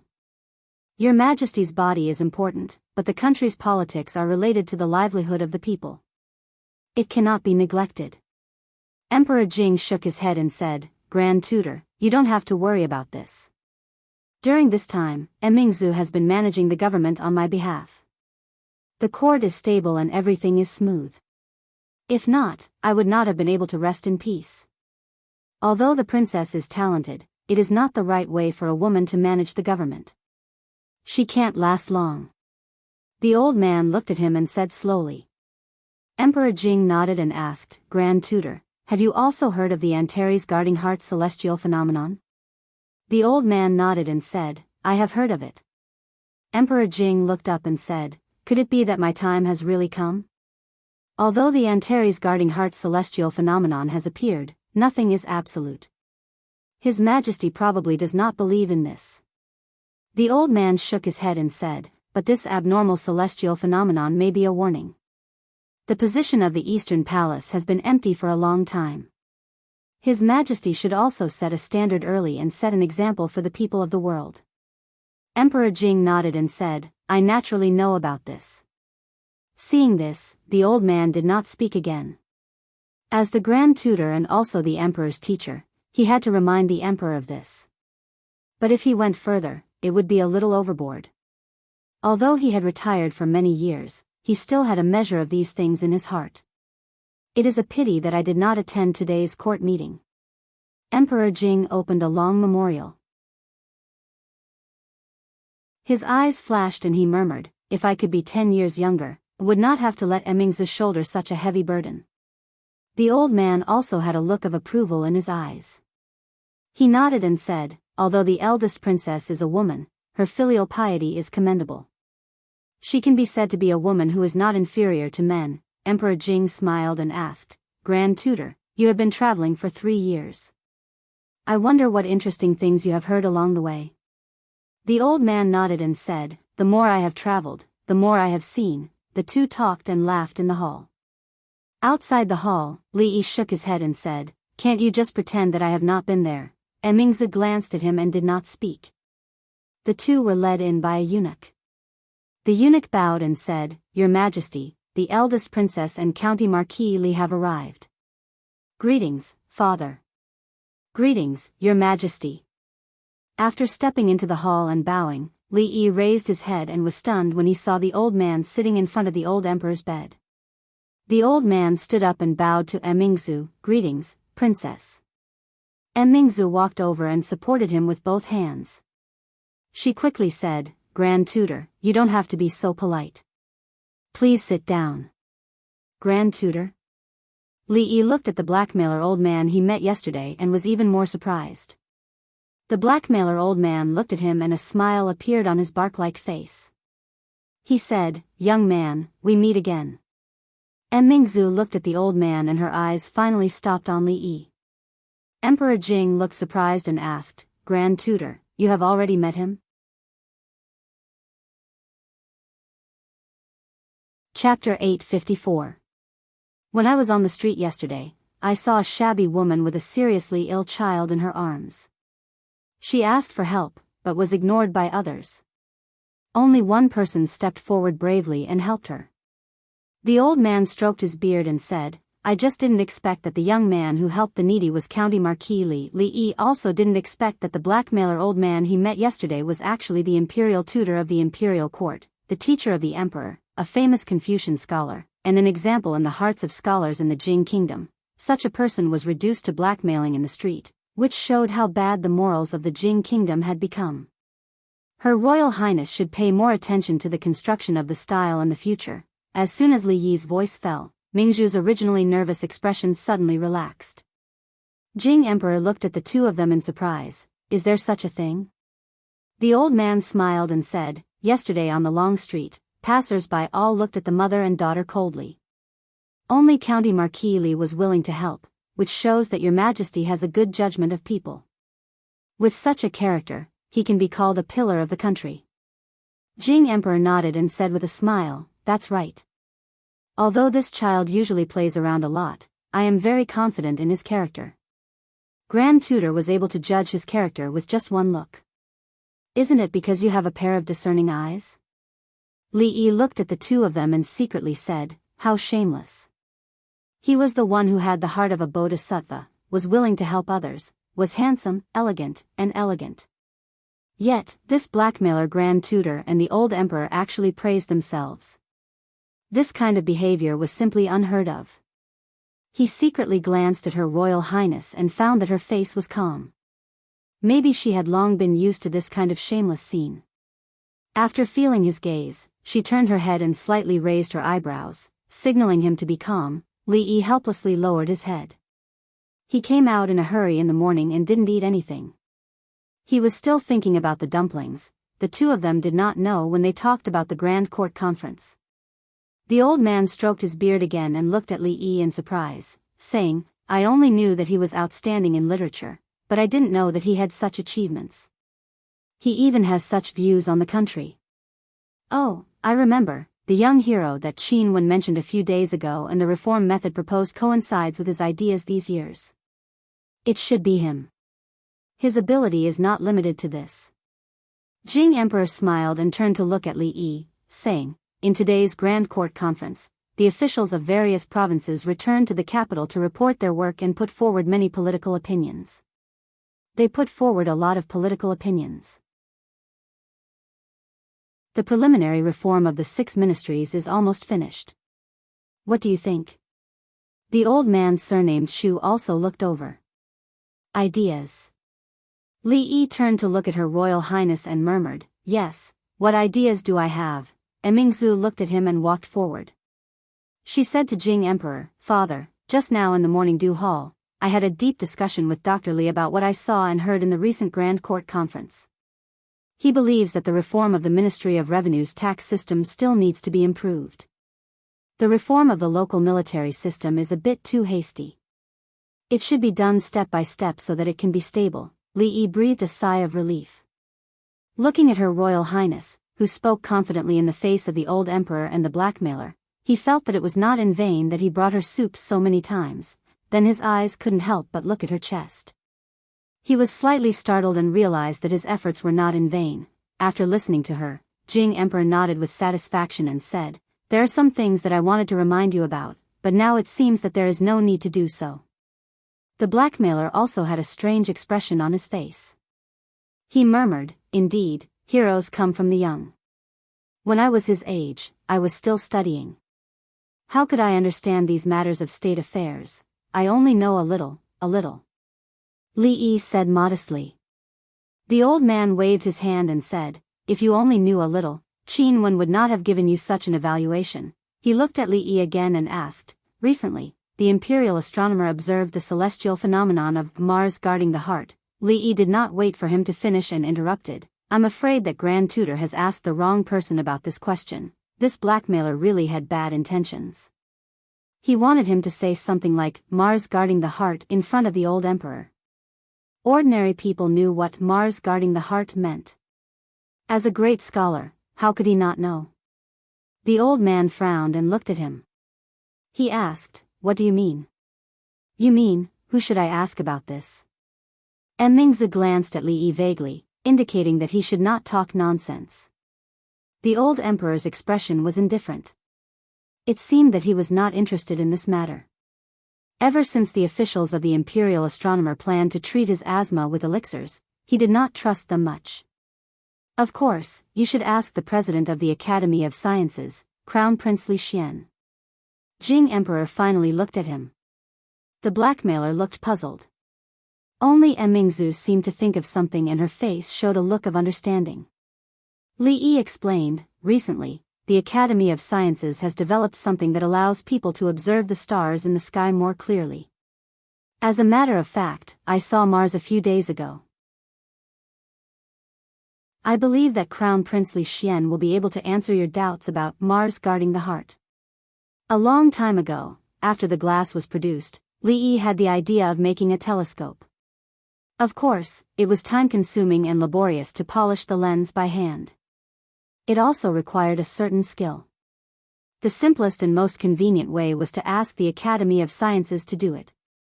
There was never a shortage of skilled craftsmen and freaks who were crazy about science. Of course, he could not let him do it for free. In return, Li Yi told him the method of making an astronomical telescope. Although the current manufacturing level was far from the level of scientific research, it was not a problem to look at the craters on the moon and observe a few stars that were relatively close. With a crude astronomical telescope, Li Xian's interest temporarily shifted to looking at the stars. It was fine to look at it alone, but he also brought the crown prince's wife and Shinshu to look at it together. Especially after telling them some basic astronomical knowledge, he had already asked the crown prince's wife to draw a sketch of the solar system. The next step was to make a model and plan to make a more sophisticated instrument to find those stars one by one. Li Yi was not worried that he would be tied to a pillar and burned like the sages in the other world. This kind of thing only happened in the West. In ancient times, there was no debate between the heliocentric theory and the geocentric theory in China. There was no debate here either. There were only different theories. Everyone expressed their own opinions and did not agree with each other. If they argued too much, they would just fight and listen to the winner. Of course, there were other reasons for this. Western religions needed these theories to prove that God was in heaven. Overthrowing theories was equivalent to overthrowing God. The god of the Jing kingdom was lying on the bed in front of Li Yi. Overthrowing the theory of Mars guarding the heart, the old emperor must be very happy. If he smiled, he might live for a few more seconds. As for whether Li Xian's theory would cause some people's beliefs to collapse and their worldview to be reshaped, this was not something he considered. But there was one thing he was sure of. If anyone dared to tell him in front of him that Mars guarding the heart meant that Mars was close to the heart, it meant that the emperor who doted on him was dying, and he might beat him to death. Li Yi looked at Grand Tutor Chu again. He wondered how many punches he could take from the crown prince. Chapter 855. Can the Academy of Sciences really see Mars clearly? Mingzu couldn't help but turn her head and ask as the two walked out of the hall. It was impossible for it to be clear. The so-called clear only meant that one could vaguely see a spherical object. Li Yi shook his head and said, "It's not as clear as seeing the moon, but it's definitely much clearer than the imperial astronomers. It's enough to prove that the so-called Mars guarding the heart is only a joke." The distance between Mars and Shinsu had long exceeded the imagination of the current people. The saying that the star of misfortune was close to the emperor was simply untenable. You don't have to worry about anything happening to His Majesty. Li Yi shook his head and looked at her. "I'm worried that someone will take advantage of Mars guarding the heart to harm you," and Mingzu didn't think much of it. "What does Mars guarding the heart have to do with me?"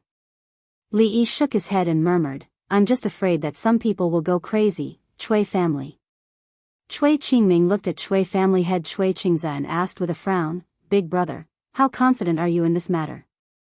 Chui Qingza sighed and said, "If the Chu family is willing to stand out and support us, then we have an 80 to 90% chance of success. But Grand Tutor Chu has been playing dumb with us and refusing to help. A 50% chance is already very good. I still think it's a bit far-fetched." Chui Qingming shook his head and said, "Those ignorant people may believe it, but those in the court won't be so easy to incite." Cui Qing's eyes flashed as he murmured, what we want is to incite those ignorant people.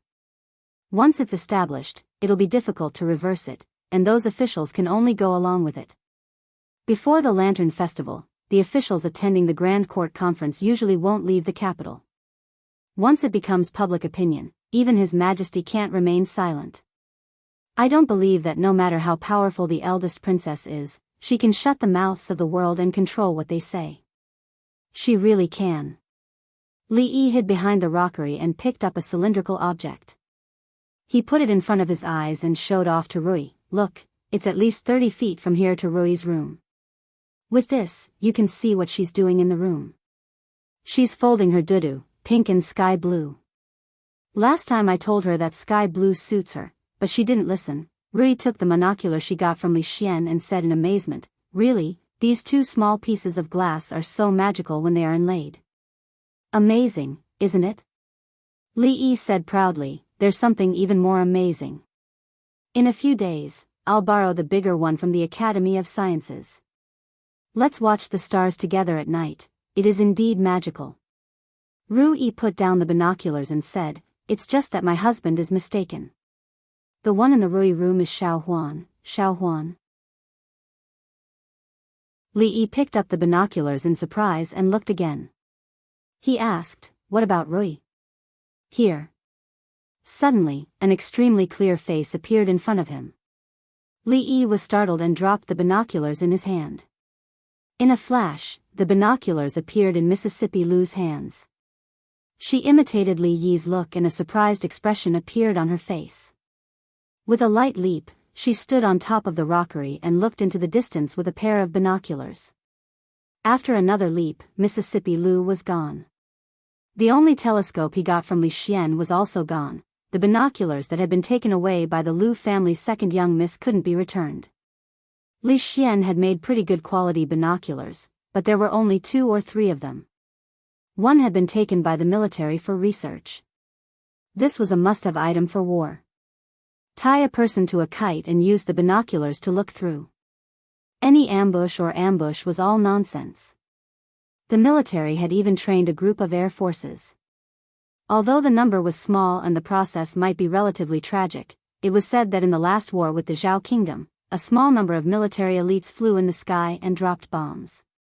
It was indeed a dazzling scene. So mysterious. What is this? Zheng Zumo asked in surprise, holding a new telescope in her hand. Li Yi also held one in his hand. Although the quality wasn't as good as the one Mississippi Lu took away, the effect wasn't much worse. He pointed it at a mountain in the distance and said, like this, slowly turn the telescope until the field of vision becomes clear. Then, you can clearly see the things on the mountain in the distance. Yes, just like this. Look, you can even see the people on the mountainside clearly. Look at the plum forest, there are 2 people there. Move it closer and see clearly. It's a man and a woman. At this time of year, they are going up the mountain to enjoy the plum blossoms. Huh, what are they doing? Why are they suddenly hugging each other? Hey, why is that woman taking off her clothes? Hey! Don't snatch her. Li Yi looked at the Luo Shui goddess, who was looking at him with a face full of shame and anger, and said, give me back the telescope. The plum blossoms on the mountainside are really beautiful, shameless. The Luo Shui goddess glanced at him and left angrily. Wan Ruoqing came out with a plate of freshly made pastries. She looked back and asked in confusion, what's wrong with drunk Mo? Li Yi waved his hand and said, I wanted to go up the mountain to enjoy the plum blossoms, but she didn't want to go. It's okay. Wan Ruoqing looked at him and seemed to have thought of something. She said, by the way, there's one more thing I think I should tell you, what is it? Li Yi looked at her and asked in confusion. It's related to Her Royal Highness. Wan Ruoqing thought for a moment and said, there have been some sounds in the brothel these days. Hey, have you heard of Antares guarding the heart? In a brothel somewhere in the capital, several onlookers were chatting while listening to the play. Suddenly, one of them said mysteriously. One of them immediately nodded and said, of course I've heard of it. It's said that every time there's a celestial phenomenon of Antares guarding the heart, it means that the emperor is in trouble. This is an incredible event. The current emperor is ill, and there's a celestial phenomenon these days. Doesn't it mean that, halfway through his sentence, he abruptly stopped? However, from the side, someone came over and asked in confusion, what exactly is going on with what you're talking about? It's said that this is a jinx attacking His Majesty. Someone lowered his voice and said, Antares is too strong. His Majesty has always been in poor health, so it's easy for him to be attacked by Antares. It's said that this Antares is the current Princess Royal. Shoo, how dare you talk about this kind of thing? I didn't say it. That's what people are saying. You mean that the Princess Royal is too strong and is at odds with His Majesty, so, I didn't say it. It's said that after the princess took over the government, there was a trend of Antares. This woman getting involved in politics, maybe it's true, what a blind fool. The voices of the crowd gradually quieted down. A middle-aged man sitting in the corner of the brothel murmured. He stood up, shook his head, and said, let's go. A man behind him said in confusion, the play isn't over yet. Don't you want to watch? The middle-aged man shook his head and said, we've seen all the play here. Let's go somewhere else. Where else? Today, I'll take you to the wonderful sound pavilion to listen to music. The big man was stunned, and then he suddenly smiled and said, the wonderful sound pavilion. I heard that the girls there are. The middle-aged man suddenly felt a blow on his head. He withdrew his hand and scolded, you useless thing. This is a place to listen to music. What do you want to do? I don't want to. The big man repeatedly shook his head. I'm a decent person. I don't do that kind of thing. The middle-aged man was stunned and asked, don't want to what? I've already warned the people in the brothel not to spread this matter. But we can't control those customers.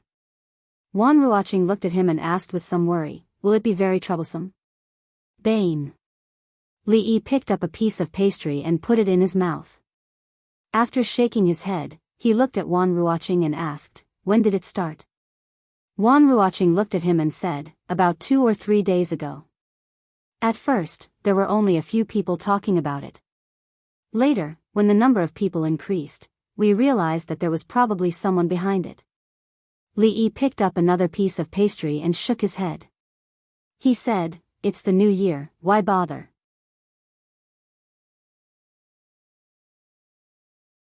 Chapter 856. After the first day of the new year, according to tradition, the next step was to visit relatives and friends. Throughout the year, relatives and friends would visit each other. The Li family had many relatives and friends in the capital.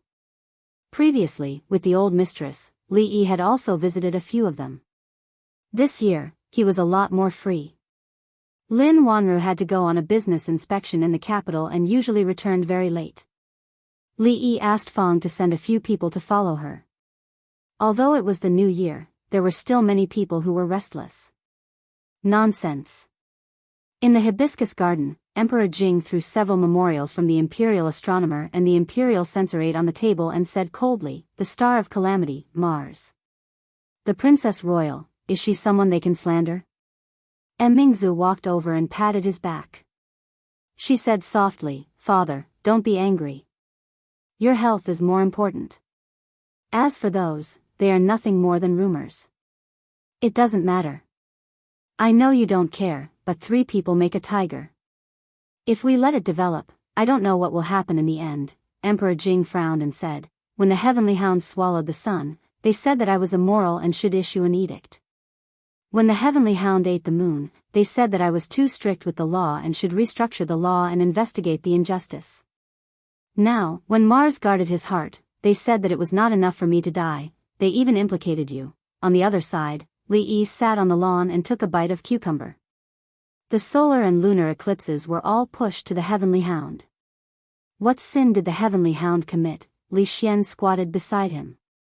He had held the half a cucumber in his hand for a quarter of an hour, but he did not take another bite. He was thinking. At first, he was thinking about a problem. Now, he was thinking about life. These days, he had been studying astrology and celestial phenomena. At first, he asked Li Yi out of curiosity why he always saw the lightning first and heard the thunder later when it thundered. Later, he knew that the speed of light was faster than the speed of sound. Therefore, when there was thunder in the distance, he always saw the lightning first and then heard the thunder. It turned out that light also needed time to spread. It turned out that when he raised his head, what he saw was the sun from half an hour ago, the Big Dipper from 100 years ago, and the Heart constellation from 500 years ago. Even when he looked up at the starry sky at night, one of the stars he saw had already disappeared. It turned out that even though Li Yi was standing in front of him, the person he saw was not the person he saw at that time. "Hey, are you okay?" Li Yi raised the cucumber and waved it in front of him. He was a little regretful and worried. He really shouldn't have said so much just now. The scale and magnitude of the starry sky had far exceeded the limits of what people could imagine.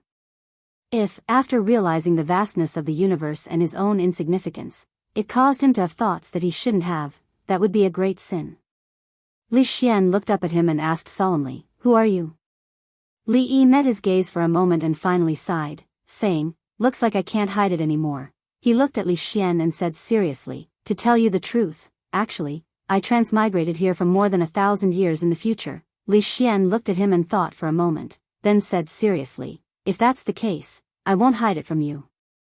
Actually, I'm from the moon. People from the moon, hello. People from the future, hello." The two of them raised the cucumbers and touched them together. Then, there were two "kacha" sounds. Li Xian was very smart, and under Li Yi's long-term indoctrination and training, his ability to accept new things was unusually strong. He almost never doubted Li Yi, because even if he did, he would always find evidence to prove that he was right one day. At that time, when Li Yi told him that the stars he saw were actually just balls, he didn't believe it. However, now that he had seen it with his own eyes, it turned out that those stars were really balls. "What are you going to do about the matter of Emingzu?" Li Xian lay on the lawn, folded his hands behind his head, and said, "Let them slander her like that?" Li Yi shook his head and said, I still have to rely on you. Tell me, what do you want me to do?" Li Xian sat up again from the lawn, his eyes flashing with excitement. Changde stood behind Emperor Jing and said, "According to the report from the Secret Intelligence Division, those slanderous remarks against Her Royal Highness have not spread widely.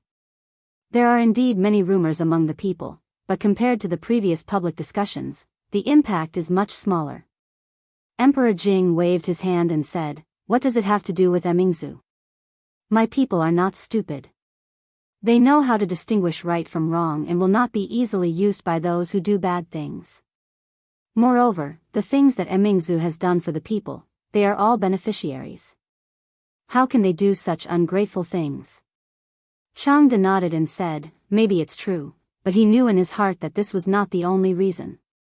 In contrast, the matter of the Chui family's master and his second brother cutting off their sleeves and neglecting his wife, causing the first wife of the Chui family to have an affair with the third son of the Chui family, was more interesting than whether Her Royal Highness was a jinx. He was also very interested in this matter.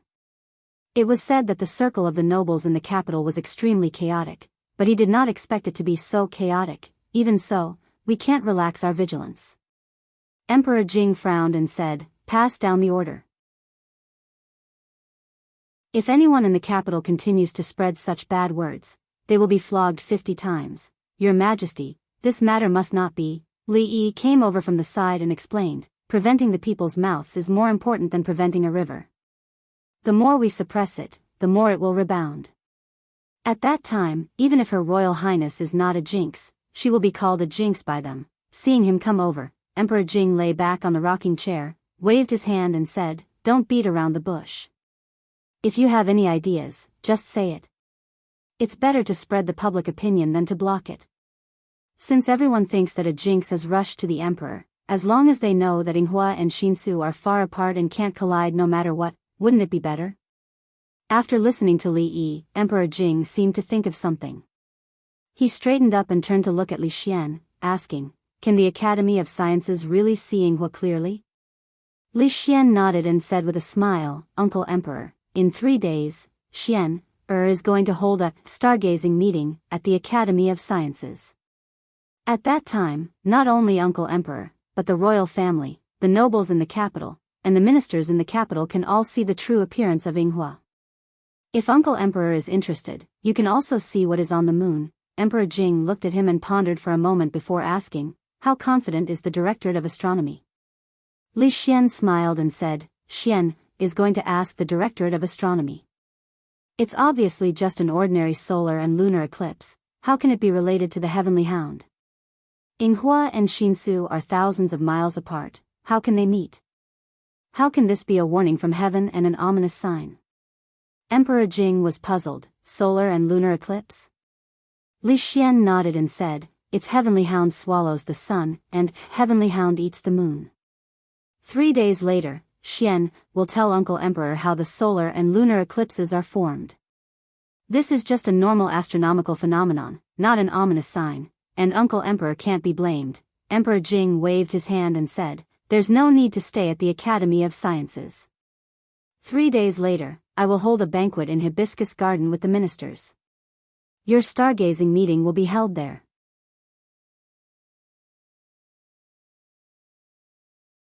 Chapter 857. How's the situation outside?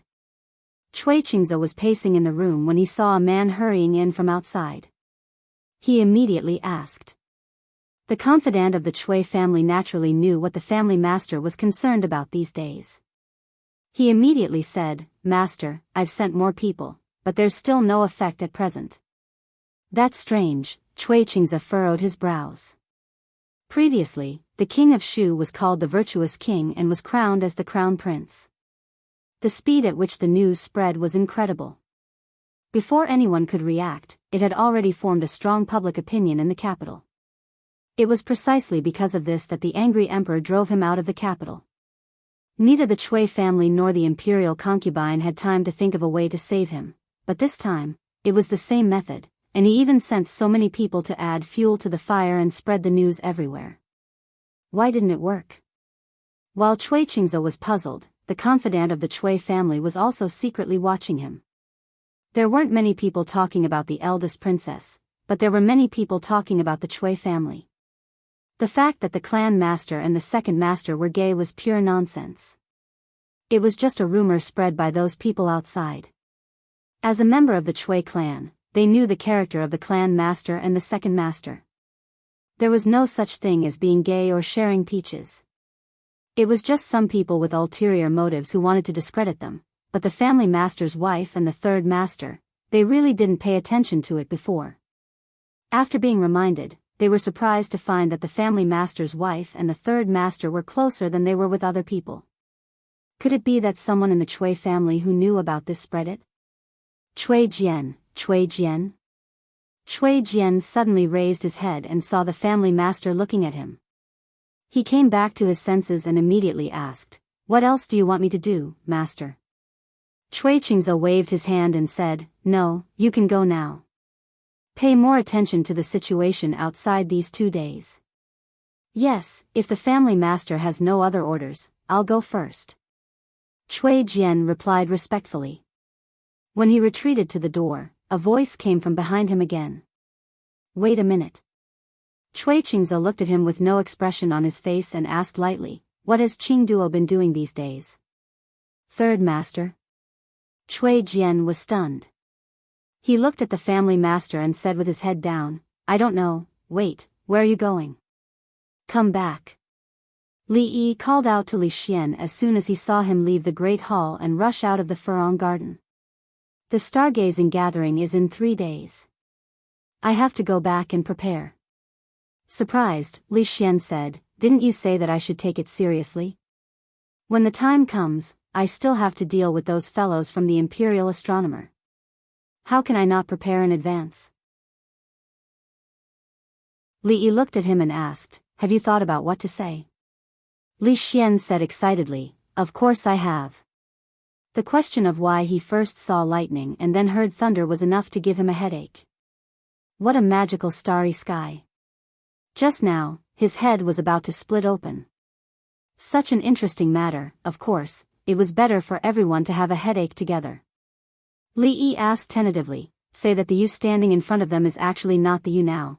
say that the sun they see is the sun from 15 minutes ago, say that the Big Dipper in the sky is the Big Dipper from more than 100 years ago, say that if you look at the starry sky at a 45-degree angle, you can see the past. Yes, that's it. Do you have anything else to add? Li Xian nodded vigorously and then asked doubtfully, why a 45-degree angle? Add my ass. Li Yi grabbed his arm and said with a dark face, let's get in the carriage first. When the carriage arrived at the gate of the Academy of Sciences, Li Xian jumped off the carriage, looking a little dispirited. Remember everything I said just now? Li Yi asked again to confirm. Yes. Li Xian lowered his head and said, let them look at the stars and overturn the conclusion of Antares guarding the heart. Tell them that the cause of the solar and lunar eclipses is not because of His Majesty's immorality, but because of the astronomical warning. Other than that, don't say anything else. Li Yi looked at him and frowned, you'd better remember what I said. This is not a joke. Saying too much will do you no good. In the Jing Kingdom, no one dared to put Li Xian on fire just because of what he said. If his thinking was a little advanced, with His Majesty's protection, he could also speak logically and justifiably. At most, it was an academic argument, which was nothing. However, if his thinking was too advanced, it was very likely that he would be regarded as a madman. Maybe it would also touch the point of the feudal dynasty, and it would be difficult to clean up the mess. The purpose of this stargazing meeting was to dispel the rumors about the princess spread by the Chui family, and at the same time to clear the old emperor's name. It was not to spread science. If he did not emphasize it again and again, Li Xian was likely to confuse the two. Seeing Li Xian step into the gate of the Academy of Sciences after making 3 promises, he became excited again. Li Yi felt that it was better for him to see it in person 3 days later. Young master, why is the moon so bumpy? Xiao Huan came down from a high platform in the courtyard and said with some disappointment. Li Yi touched her head and said, didn't I tell you before? This is the true appearance of the moon. Xiao Huan's pretty face was still a little disappointed. It was fine that there was no Chang'e, Jade Rabbit, Guanghan Palace on the moon, but it was actually so ugly. The last bit of hope in her heart was finally completely shattered. Rui came down from the high platform and asked Li Yi, husband, will you also use it to see the moon in Hibiscus Garden tomorrow? Li Yi nodded. The Academy of Sciences had only made 1 telescope for astronomical observation so far. Li Xian treasured it like a treasure, and it was not easy for him to borrow it. I have seen it today, so I won't go tomorrow night.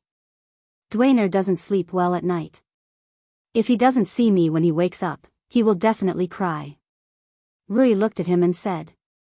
Li Yi nodded and said, if you don't want to go, then don't go. In fact, it's not that interesting. Rui didn't really like that kind of lively occasion. Moreover, Li Xian wasn't really kind enough to invite those people to see the moon tomorrow. There might even be a fight, so he didn't force Rui to go with him. Turning his head, he saw that Mississippi Lu had finished looking at the moon and was looking at the telescope itself. Li Yi's heart skipped a beat and he immediately said, this won't do. This will be of great use tomorrow. I can't take it, tonight, to Hibiscus Garden. In the Willow Lane, Zheng Zumo looked at him in surprise and asked, isn't that the Imperial Garden? Li Yi looked at her and said, there will be a lot of fun to see tonight. Do you want to go with me? He felt a bit bad that he didn't have much time to spend with her these few days. She liked crowds and should be more interested in such an occasion. Husband Li. Sister Lu is not going? Zheng Zumo looked at him and asked. Li Yi shook his head. Then let me think about it. She was actually a bit tempted. After all, this was a rare opportunity to be alone with him. However, their relationship hadn't been made public, so it was a bit inappropriate to appear with him like this. An idea suddenly appeared in her mind. A glimmer of light flashed through her eyes. She nodded and said, okay, I'll go with you tonight, Chui Manor. Stargazing meeting, what is it? Chui Qingze held an invitation in his hand and turned back to ask, is Madam free tonight? How about we go together? The woman shook her head and said, I'm a bit tired today. Master, you can go by yourself. Cui Qingzi nodded. When he walked out of the room, he saw someone coming from the side corridor. He thought for a moment and asked, Qing Duo, His Majesty is holding a banquet in Hibiscus Garden tonight and inviting all the officials to participate in the stargazing meeting. Do you want to go together? Stargazing meeting? Third Master Cui shook his head and said, I'm not interested. Besides, I'm drinking with friends tonight. Big brother, you should go by yourself.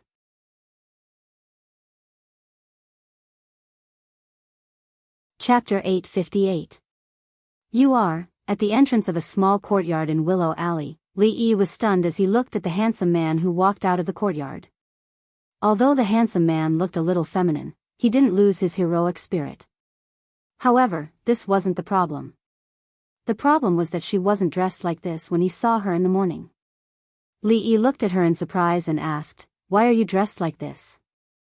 This way, it won't be easily seen through. The goddess of Luo Shui seemed to be very confident in her male appearance and said with a little pride. Li Yi knew that she was thinking for his sake. He shook his head and didn't say anything else. Let's go. She held on to Li Yi's arm and walked out of the alley. Wait. Li Yi turned around and looked at her. He looked her up and down and finally stopped at a certain place. He said in surprise, Where are your breasts? She immediately blushed. Shameless, impossible. Why did they suddenly disappear? Was it just an illusion before? He was puzzled. His arm was gently pinched, and then he heard her extremely shy voice. Entangled, entangled. On the street outside the alley, the sloppy old man looked at Fong and asked in surprise, That thing can see the moon? Of course. Fong looked at him and said with some regret, I wanted to call you yesterday and let you broaden your horizons. Unfortunately, I couldn't find you. Seeing a figure walking out of the alley, he immediately jumped off the carriage. He saw the son-in-law and a handsome man walking out hand in hand. He stood there in a daze. The next moment, he turned his head and sat next to the sloppy old man again. He said, The moon is really big and round today. However, the son-in-law said that Chang-yi isn't on the moon. It's a pity. When I was young, I wanted to marry her when I grew up. The carriage stopped at the entrance of Furong Garden. When he got off the carriage, the handsome man's face was still a little red. He followed 2 steps behind Li Yi and didn't want to get closer. Li Yi took 2 steps back and said, Just be normal. Don't worry, no one will think too much. Fong was not interested in watching the show, and the sloppy old man was the same. After sending them in, the 2 of them left together. When he entered, he casually arranged an identity for drunken Imo in the School of Mathematics, and the guard at the door did not ask much. Today's stargazing meeting was different from the usual banquets. There were dignitaries, officials, and local officials. There were also many members of the royal family. There were also reserved seats for the colleges and the women's college. After they walked in, they were led to the designated seats. Since the academy's seats were closer to the front, he had already informed Li Xian in advance. Drunk Ink's seat was right next to him, and behind the 2 of them were a few teachers from the academy. Lord Li, after greeting the gentlemen, the 2 of them sat down. There was still some time before the banquet started. Li Yi moved closer to her and whispered. He raised his head inadvertently and found a line of sight looking at him from the opposite side. The new capital governor, Tsing Shichen, stared at the opposite side with his eyes wide open. He subconsciously wanted to stand up, but when he was halfway up, he remembered something and sat back down. A person next to him asked in confusion, Lord Tsing, what's wrong? Tsing Shichen shook his head and said, It's nothing. I'm old. After sitting for a long time, my waist is a little sore. I stand up and move around, and it's much better. The man smiled and said, Lord Tsing is in the prime of his life and is the mainstay of our court. What are you talking about? Of course, Li Yi also saw Tsing Shichen. He raised his wine glass and gestured. After Tsing Zumo raised her head and looked at the opposite side, she instantly blushed. His Majesty has arrived. A eunuch's shrill voice was heard. Everyone in the hall stood up and bowed. The old emperor looked good today. He was accompanied by the empress, and behind him were members of the royal family. Li Yi saw Li Xian and Prince Ning, who he hadn't seen for a long time. The arrogant Lolita was also inside, holding Yong Ning's little hand. She turned her head around and looked around restlessly. When she saw Li Yi, she happily winked at him. The emperor's banquet was only a symbol of benevolence. It was clearly impossible to eat one's fill and eat well at the small table in front of him. On both sides of the hall were officials, and in the middle, there were palace maids dancing. In terms of etiquette and music, the royal family was the most interesting. Those palace maids were also selected from thousands of people. They were slim and beautiful, and even they were of the same height. Naturally, there was nothing to say about their appearance. Looking at their dance movements, there was a kind of classical beauty everywhere. It was an extremely wonderful visual enjoyment, but after looking at it for a long time, it was a little painful. "Where are you looking at?" "I'm looking at Lord Zheng. He's been looking at us." Li Yi rubbed the place where she had just pinched him and felt wronged. Nonsense. She glanced at Li Yi and then put her hand back on him. But this time, she didn't pinch him. Instead, she gently stroked him and asked in a low voice, "Does it hurt?" "It doesn't hurt." Li Yi shook his head and said, "But what I said just now is true. Lord Zheng is really looking at us. If you don't believe me, look." Zheng Zumo looked up and met a certain gaze.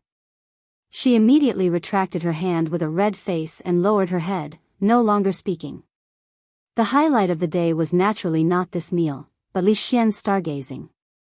Not long after, a eunuch stood up and announced that the Academy of Sciences would share the burden of the emperor. They had developed a divine object that could see the stars in the sky and correct the calendar. It could also replace the horse scouts and observe the enemy from the front. After a series of rewards for the Academy of Sciences were announced, the crowd was led out of the hall to see the true appearance of the moon and Mars. The old emperor took the lead and walked out of the hall, and the officials naturally followed. Just as Li Yi stood up, a voice came from behind. Sir, wait a minute." The proud Lolita ran over from behind while holding Yong Ning's hand. She looked at Li Yi and then at the Luo Shui goddess who was disguised as a man, and a look of doubt appeared in her big eyes. "Sister Zumo," there was a period of time when Yong Ning was particularly clingy to her, but she recognized her at a glance. She hadn't seen the sister who could sing for her for a long time, so she ran over happily. A look of embarrassment appeared on Zheng Zumo's face, and she was at a loss. She thought that she wouldn't be recognized when she was disguised as a man, but she didn't expect that she couldn't even fool a little girl of 6 or 7 years old.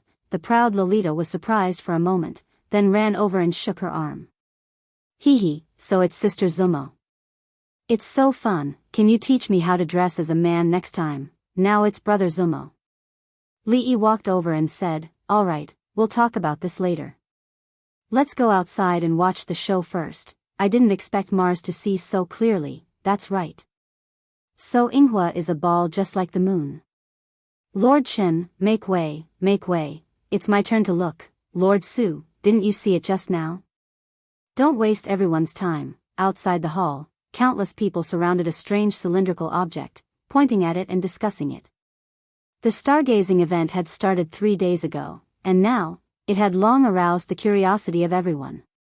Those who had already gone up to watch were all surprised and surrounded by the crowd, asking questions.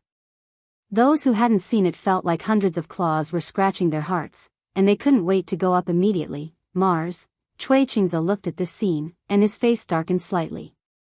A bad feeling welled up in his heart.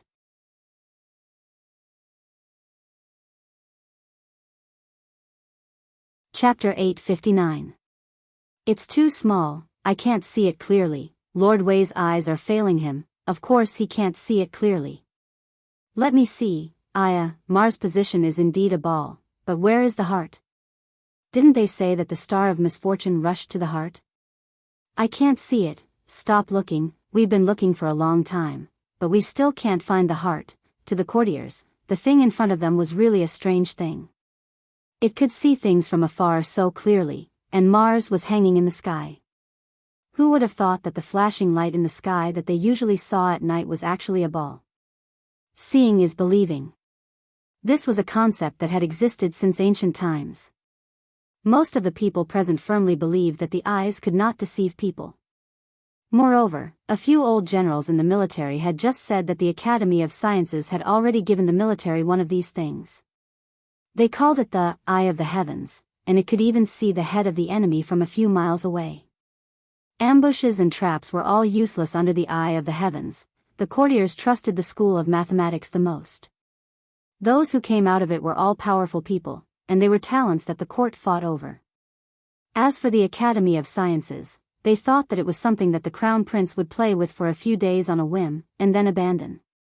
However, no one expected that the thing that the Academy of Sciences came up with would cause a stir in the court several times.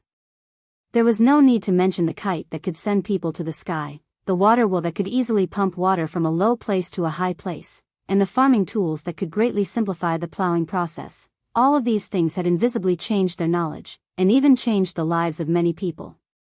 Nowadays, for the farmers, cattle were no longer that important.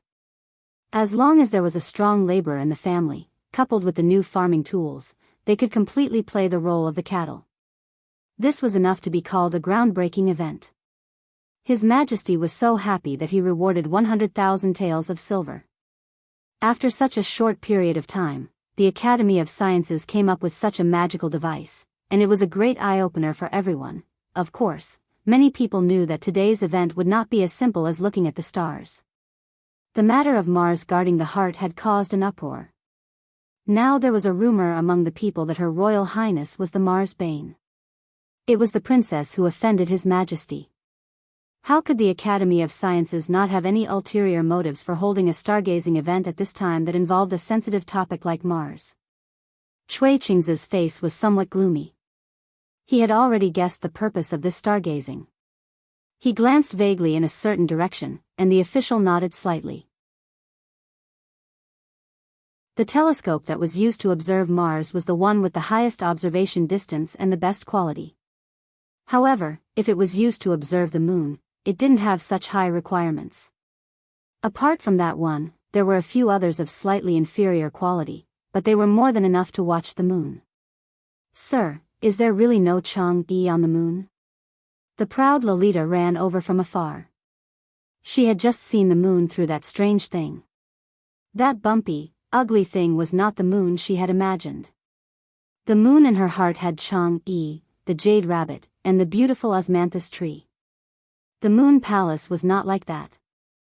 Li Yi shook his head helplessly. The proud Lolita asked pitifully, "Is there no osmanthus tree or the moon palace?" Li Yi could only shake his head. "What about the jade rabbit?" "There should be a jade rabbit." Li Yi still shook his head. The proud Lolita was very sad. She threw herself into Li Yi's arms sadly, and her tears were about to fall. Li Yi stroked her hair. Although it was indeed a little ruthless and cruel to burst a girl's dream, Shawnee had grown up. Compared with the cruel world she would recognize in the future, it was nothing at all. Her Royal Highness threw herself into the arms of a man. In the eyes of the other officials around, it was certainly a little unbelievable, but the situation in front of them was a little different. County Marquis Li was the master of Her Royal Highness, so his identity was naturally closer. His Majesty doted on the little princess the most. She was usually simple-minded, and when she was sad, it was inevitable that she would do something beyond the bounds of propriety.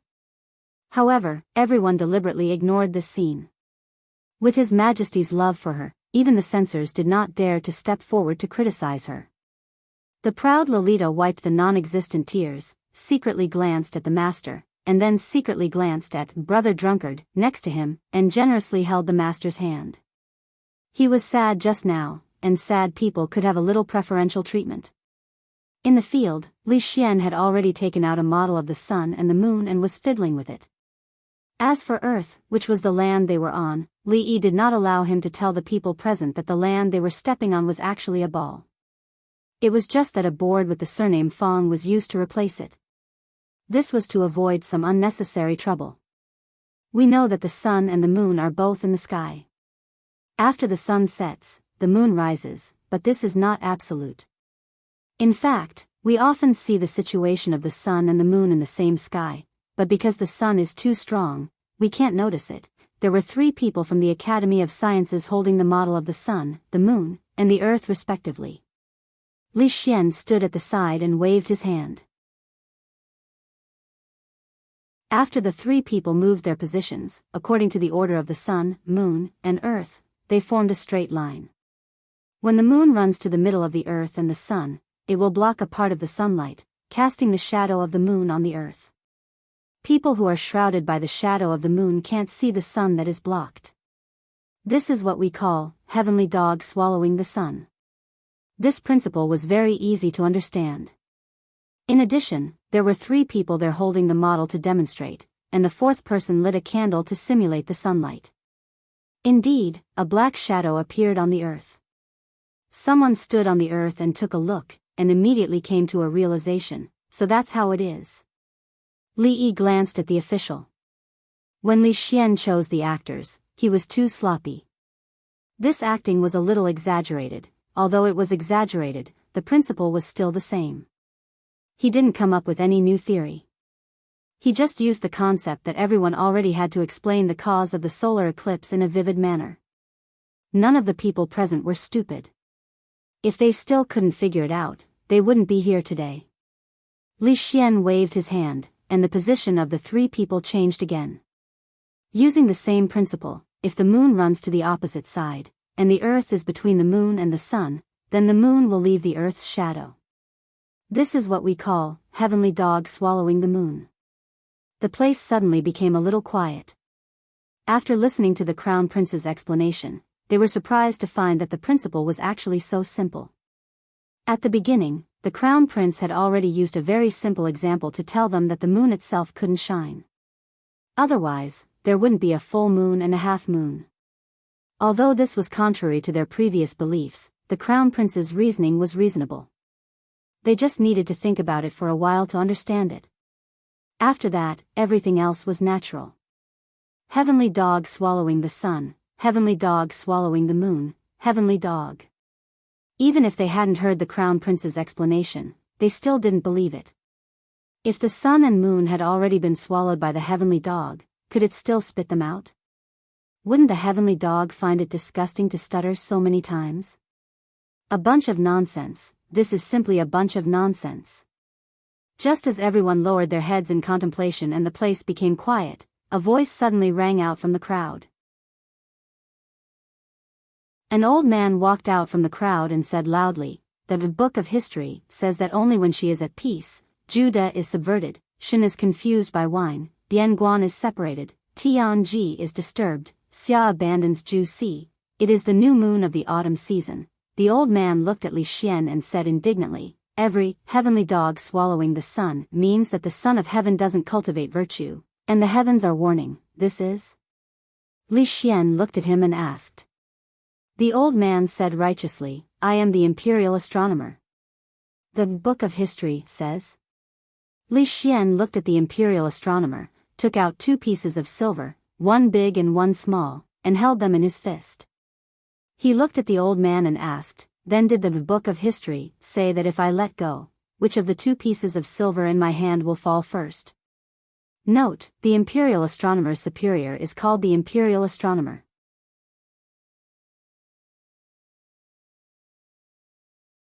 Chapter 860.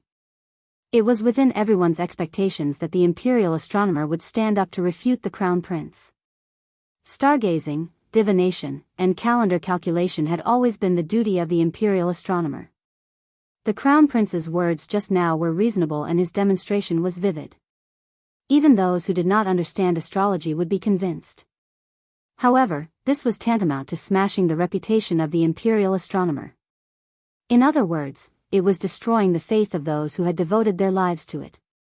However, no one expected that after the imperial astronomer stood up, the Crown Prince did not refute him. The change was so fast that it was even a little confusing. Moreover, although the imperial astronomer was old, he was not muddle-headed. The difference between the 2 pieces of silver was so obvious. Surely he could not be mistaken. When it came to the issue of faith, the imperial astronomer could still be neither servile nor overbearing in front of the crown prince. He looked at the crown prince's hands and said, although the imperial annals did not say it, the crown prince should not think that this old man is muddle-headed. If your highness let go at the same time, the heavier silver will naturally fall first. Dong. Li Xian let go of his hands. The 2 pieces of silver fell to the ground and also hit the old imperial astronomer's heart. The surrounding officials were also in an uproar. This did not make sense. Could there be a trap? The imperial astronomer did not believe it. He picked up the 2 pieces of silver, weighed them, and tried them with his own hands. He then took out 2 pieces of different sizes and tried them again. He murmured, "How could this be? How could this be?" Not far away, Prince Ning smiled and said a few words in Emperor Jing's ear.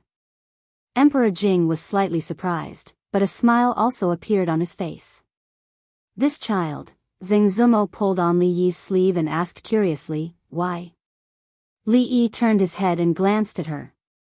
He said, "I can't explain it in a short time. When we go home tonight, I will explain it to you slowly." Ahem. Not far behind the 2, the capital governor, Lord Zheng, coughed heavily. An official next to him asked doubtfully, "Lord Zheng, are you not feeling well?" Zheng Shichen waved his hand. "I caught a cold yesterday." It's fine, it's fine." On the other hand, the imperial astronomer stood rooted to the spot in a daze, forgetting even to pick up the silver tails that had fallen to the ground. When he heard the discussions around him, he finally came back to his senses. Suppressing the shock and confusion in his heart, he immediately said, "These 2 matters cannot be lumped together." This old man was talking about the solar eclipse and the lunar eclipse. What you just said is simply a bunch of nonsense, a bunch of nonsense. Li Xian cupped his hands politely and said, "Since the imperial astronomer thinks what I just said is nonsense, why don't you point out where I'm wrong?" "I, Li Xian, am all ears." The officials nodded in agreement at the crown prince's attitude. This was the bearing and demeanor that a member of the royal family should have. Even when he was being criticized, he was still able to maintain such a state of mind. It was truly rare. If even the esteemed crown prince was like this, then the imperial astronomer's attitude immediately put him at a disadvantage. You're wrong." The imperial astronomer opened his mouth, but only managed to utter these few words. He only knew that the crown prince was definitely wrong, and definitely would be wrong, but he simply could not point out where exactly he was wrong. What the crown prince had said just now was so reasonable, and that demonstration was so vivid and clear. How could the imperial astronomer find any mistakes? After opening his mouth a few times, he waved his hand and said loudly, "A bunch of nonsense, simply a bunch of nonsense." Li Xian continued to ask politely, "Since it's nonsense, may I trouble the imperial astronomer to tell me where the nonsense is?" In short, a bunch of nonsense. "My lord, you're being a little unreasonable." Li Xian was not the only one who thought that the imperial astronomer was being unreasonable. Most of the people present felt the same way. Even if the crown prince was wrong, as long as the imperial astronomer gave a basis, everyone would be able to come to a conclusion. However, it was obvious that the crown prince had always been reasonable and polite. The imperial astronomer only understood the words "a load of nonsense." It was obvious that the imperial astronomer was being a little unreasonable. The smile on Li Xian's face had already disappeared. He looked at the old man and said coldly, "I'm trying to reason with you. If you continue to be unreasonable, the Academy of Sciences and the Crown Prince's residence will not be so easily bullied." The old man shuddered when he looked at him, but he suddenly laughed maniacally and said, "I remember now. You just said that the lunar eclipse was the shadow cast by the Earth on the moon. In that case, the shadow of the Earth on the moon should be extremely square, so why is it curved?" The moment these words were spoken, the entire place fell silent once again. Many people thought about it and nodded slightly. The imperial astronomer's words made a lot of sense. If the crown prince could not explain, then his previous judgment was very questionable. A thoughtful expression appeared on Li Xian's face.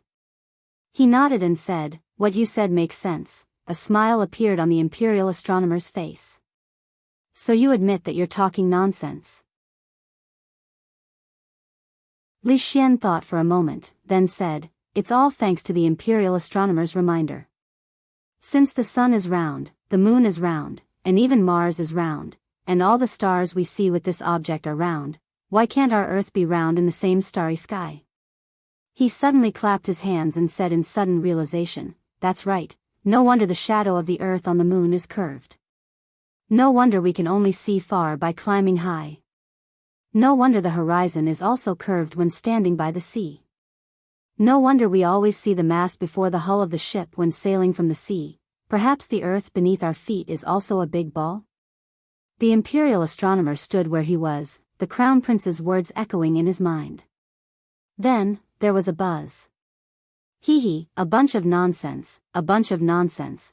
Misleading people with lies, this is misleading people with lies. Fiend star, so you're the fiend star, fiend star." Li Xian looked at the crazed imperial astronomer and waved his hand. Take this lord away to rest. No one cared about the mad imperial astronomer anymore. Their minds were filled with the words that the crown prince had just said. The imperial astronomer's words not only enlightened the crown prince, but also made them think deeply. During an eclipse, the Earth's shadow, the sails of ships sailing from the sea. If the Earth was flat, why would one need to climb high to look far away? The sun, the moon, Mars, why had they never thought about these things? The crown prince was really quick-witted. Among the crowd, Cui Qing's expression could no longer be described as gloomy. Meanwhile, Li Xian clapped his hands and continued his explanation. Now that we're done with the solar and lunar eclipses, let's talk about Mars guarding the heart. Just now, everyone saw that there's nothing around Mars. There's not much difference between using Mars to look at Xian Su and using our eyes to look at Xian Su. This is because Xian Su is too far away from us. It's like two objects that are separated from each other. When we look at it from afar, we'll think that they're very close to each other. Xian Su is so far away from us that what we see is 500. Cough. Li Xian turned around and looked at Li Yi with disappointment. Then, he turned back and said, "In short, Mars and Xian Su will never meet each other. Therefore, the saying that Mars guards the heart while the jinx rushes to Xian Su is nonsense. Anyone who uses this to slander the royal family has ulterior motives." He sighed and said, "Compared to the vast starry sky, we're so tiny. Who knows that when we look up at the starry sky, what we see is just the passing of the starry sky." Cough. Cough. Li Yi covered his mouth and coughed twice. Beside him, the Luo Shui goddess asked with concern, "What's wrong? Are you not feeling well? Should we go back earlier?" The proud Lolita also looked nervous. "Ah, sir isn't feeling well. I'll ask my father to summon the imperial physician." Li Yi grabbed her hand tightly and didn't let her run away. He shook his head and said, "I'm fine. It's just that my throat was a little itchy. I'm fine now." A hint of pain appeared on the proud Lolita's face. She looked up at Li Yi pitifully and whispered, "Sir, you're hurting me." "Ah, I'm sorry, I'm sorry." Li Yi hurriedly let go of her hand. On the other side, Li Xian had already finished his scientific activity. He pointed to the telescope at the side and said with a smile, "Today's stargazing will end here.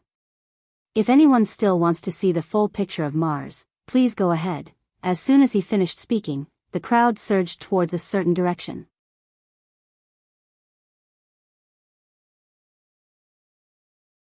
Chapter 861. The Stargazing Conference opened the eyes of all the officials and nobles present. His Royal Highness convinced people with reason, crushed the imperial astronomer unilaterally, and completely overturned the rumors that had been circulating for hundreds of years. This was not the first time that the Academy of Sciences had subverted tradition. Even people could grow wings and fly to the sky, which proved that the heavenly hound that they didn't believe in actually existed. This was also within the range of their psychological tolerance. As for the fact that the ground under their feet was actually a big ball, for a while, some people still found it difficult to accept. But His Royal Highness's arguments were sufficient, and even if they wanted to refute, they didn't know where to start. Just the matter of a heavy object falling to the ground was enough to make them think for a long time. And Terry's guarding the heart was a jinx, and the rumor of His Majesty naturally fell apart. After today, if anyone dared to use this matter to make a fuss, it would mean that they had ulterior motives and intended to slander the eldest princess, who had made great contributions to the country. His Majesty would not easily forgive such bad behavior. The banquet came to an end. Emperor Jing and the Empress got up, and the officials gradually dispersed. Although there were some waves in the middle, today's stargazing conference could be regarded as successful. Li Yi was very glad that he finally came to see. Otherwise, he would have been ruined by Li Xian, who couldn't control his mouth when he was happy. Let's go back, too. Li Yi turned his head and said. Zheng Zumo nodded gently. At this time, a female official came around from behind and whispered, Masterly, the eldest princess has been waiting for you outside for a long time. Zheng Zumo looked at him and said, You go first, I will wait for you here. Li Yi shook his head and said, Let's go together. There should be nothing important, so we can go out together. The eldest princess had been accompanying the Empress and Princess Ning today. Li Yi saw her, but he was a little far away and didn't say much. She was going back to the palace at night. When Li Yi walked out of the hall, he saw her waiting in the corridor on the left from a distance. Li Yi walked over, first tilted his head to look at Zheng Zumo, and introduced, This is, I know. Mingzu nodded slightly to her, Miss Zheng. Your Highness. Zheng Zumo bowed to her. No need to be so polite. She shook her head and pointed ahead. It's getting late.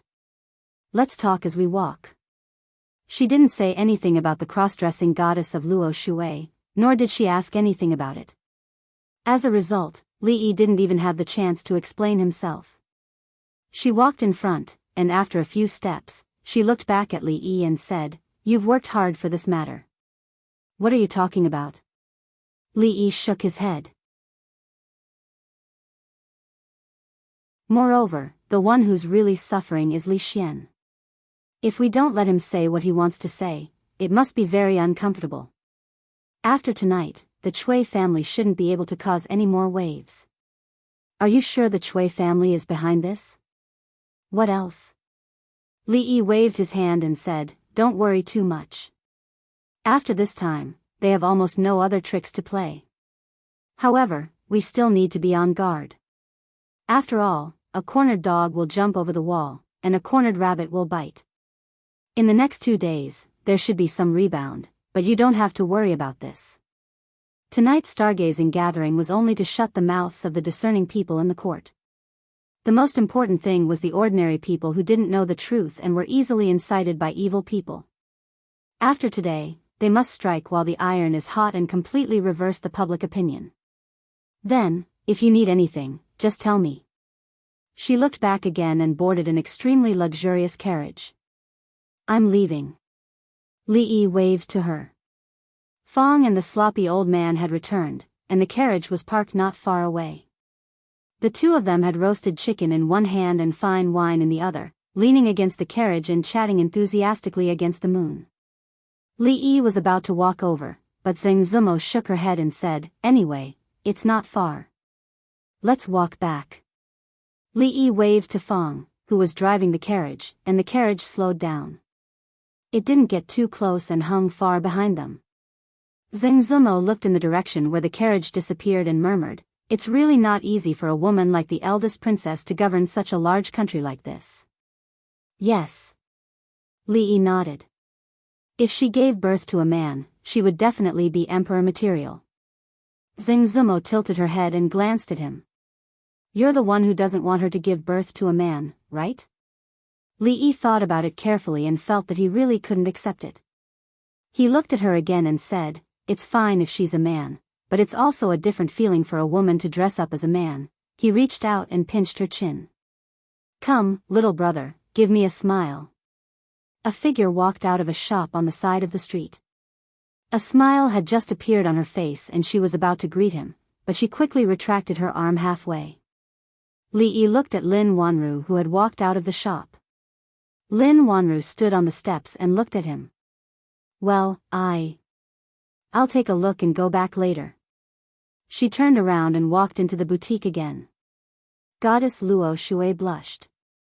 After glaring at him, she quickly ran in. Miss Lin, wait a minute. It's not what you think. When they walked back together, Lin Wanru looked at him apologetically and said, I'm sorry, I just thought. Li Yi shook his head. He couldn't blame her. After all, when Xing Zumo was dressed as a man, she looked like a slightly androgynous young man. Whether it was men or women, she was very attractive. The scene just now appeared in her mind. She turned to look at Li Yi and asked, You have? Li Yi knew what she was asking. He nodded and said, We just need a suitable time to welcome her in. Then, does Sister Lu know? Li Yi nodded. No wonder. Lin Wanru nodded, and then asked, Miss Ruoqing, you should also, Ruoqing. Li Yi thought for a moment and said, There are still 2 more opportunities. Then, no more. Li Yi waved his hand again and again. He didn't see it before. Why was Miss Lin so curious? He immediately changed the topic and said, It's so late. What are you doing in the shop? Lin Wanru turned around and said, Today I investigated some customers who were used to buying ready-made clothes in the shop, and then I helped them with the accounts. There are still a few opportunities. A few steps behind the 2, Lin Yong counted with his fingers. When he raised his head, he let out a long sigh. The Chui family. When a maidservant went in to serve tea, she held her breath. After leaving the room, she wiped the cold sweat from her forehead and quickly ran away. In the hall, Chui Qing's face was extremely gloomy. He picked up the tea in front of him and drank it all in one gulp. However, because the tea was too hot, he spat it out again. His face turned red, and he slammed the teacup on the ground. The teacup shattered, and the tea splashed everywhere. Beside him, Chui Qingming asked in disbelief, That imperial astronomer has really been driven crazy? Is there no one else in the imperial astronomer who has come forward? Chui Qingze slapped the table and said angrily, Who would have thought that the thing in the Academy of Sciences could even be seen by Yinghua? That ball is clearly hanging there. Everyone has seen it. How can the imperial astronomer argue with him? Chui Qingming looked dispirited. But our arrangements these days, those old foxes in the court can't be counted on.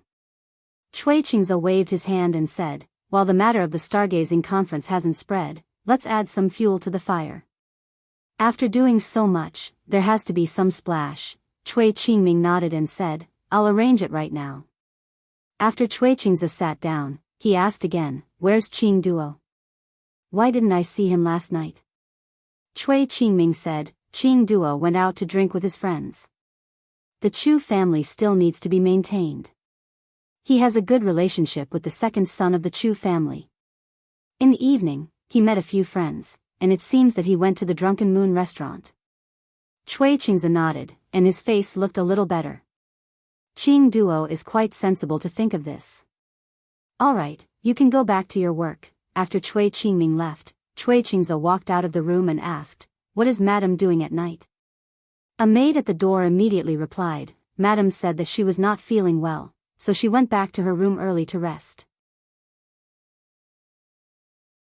Chui Qingze nodded again, and his heart immediately felt much better. At the same time, in a room somewhere in the Chui residence, a charming woman sat on the bed, looking sullen. Didn't he just drink with someone the day before yesterday? Why did he go again? It's a rare opportunity, and he wasted it. You're tuning into the Journey of the Soul YouTube channel. Don't forget to subscribe and join us on this journey to catch the most captivating stories.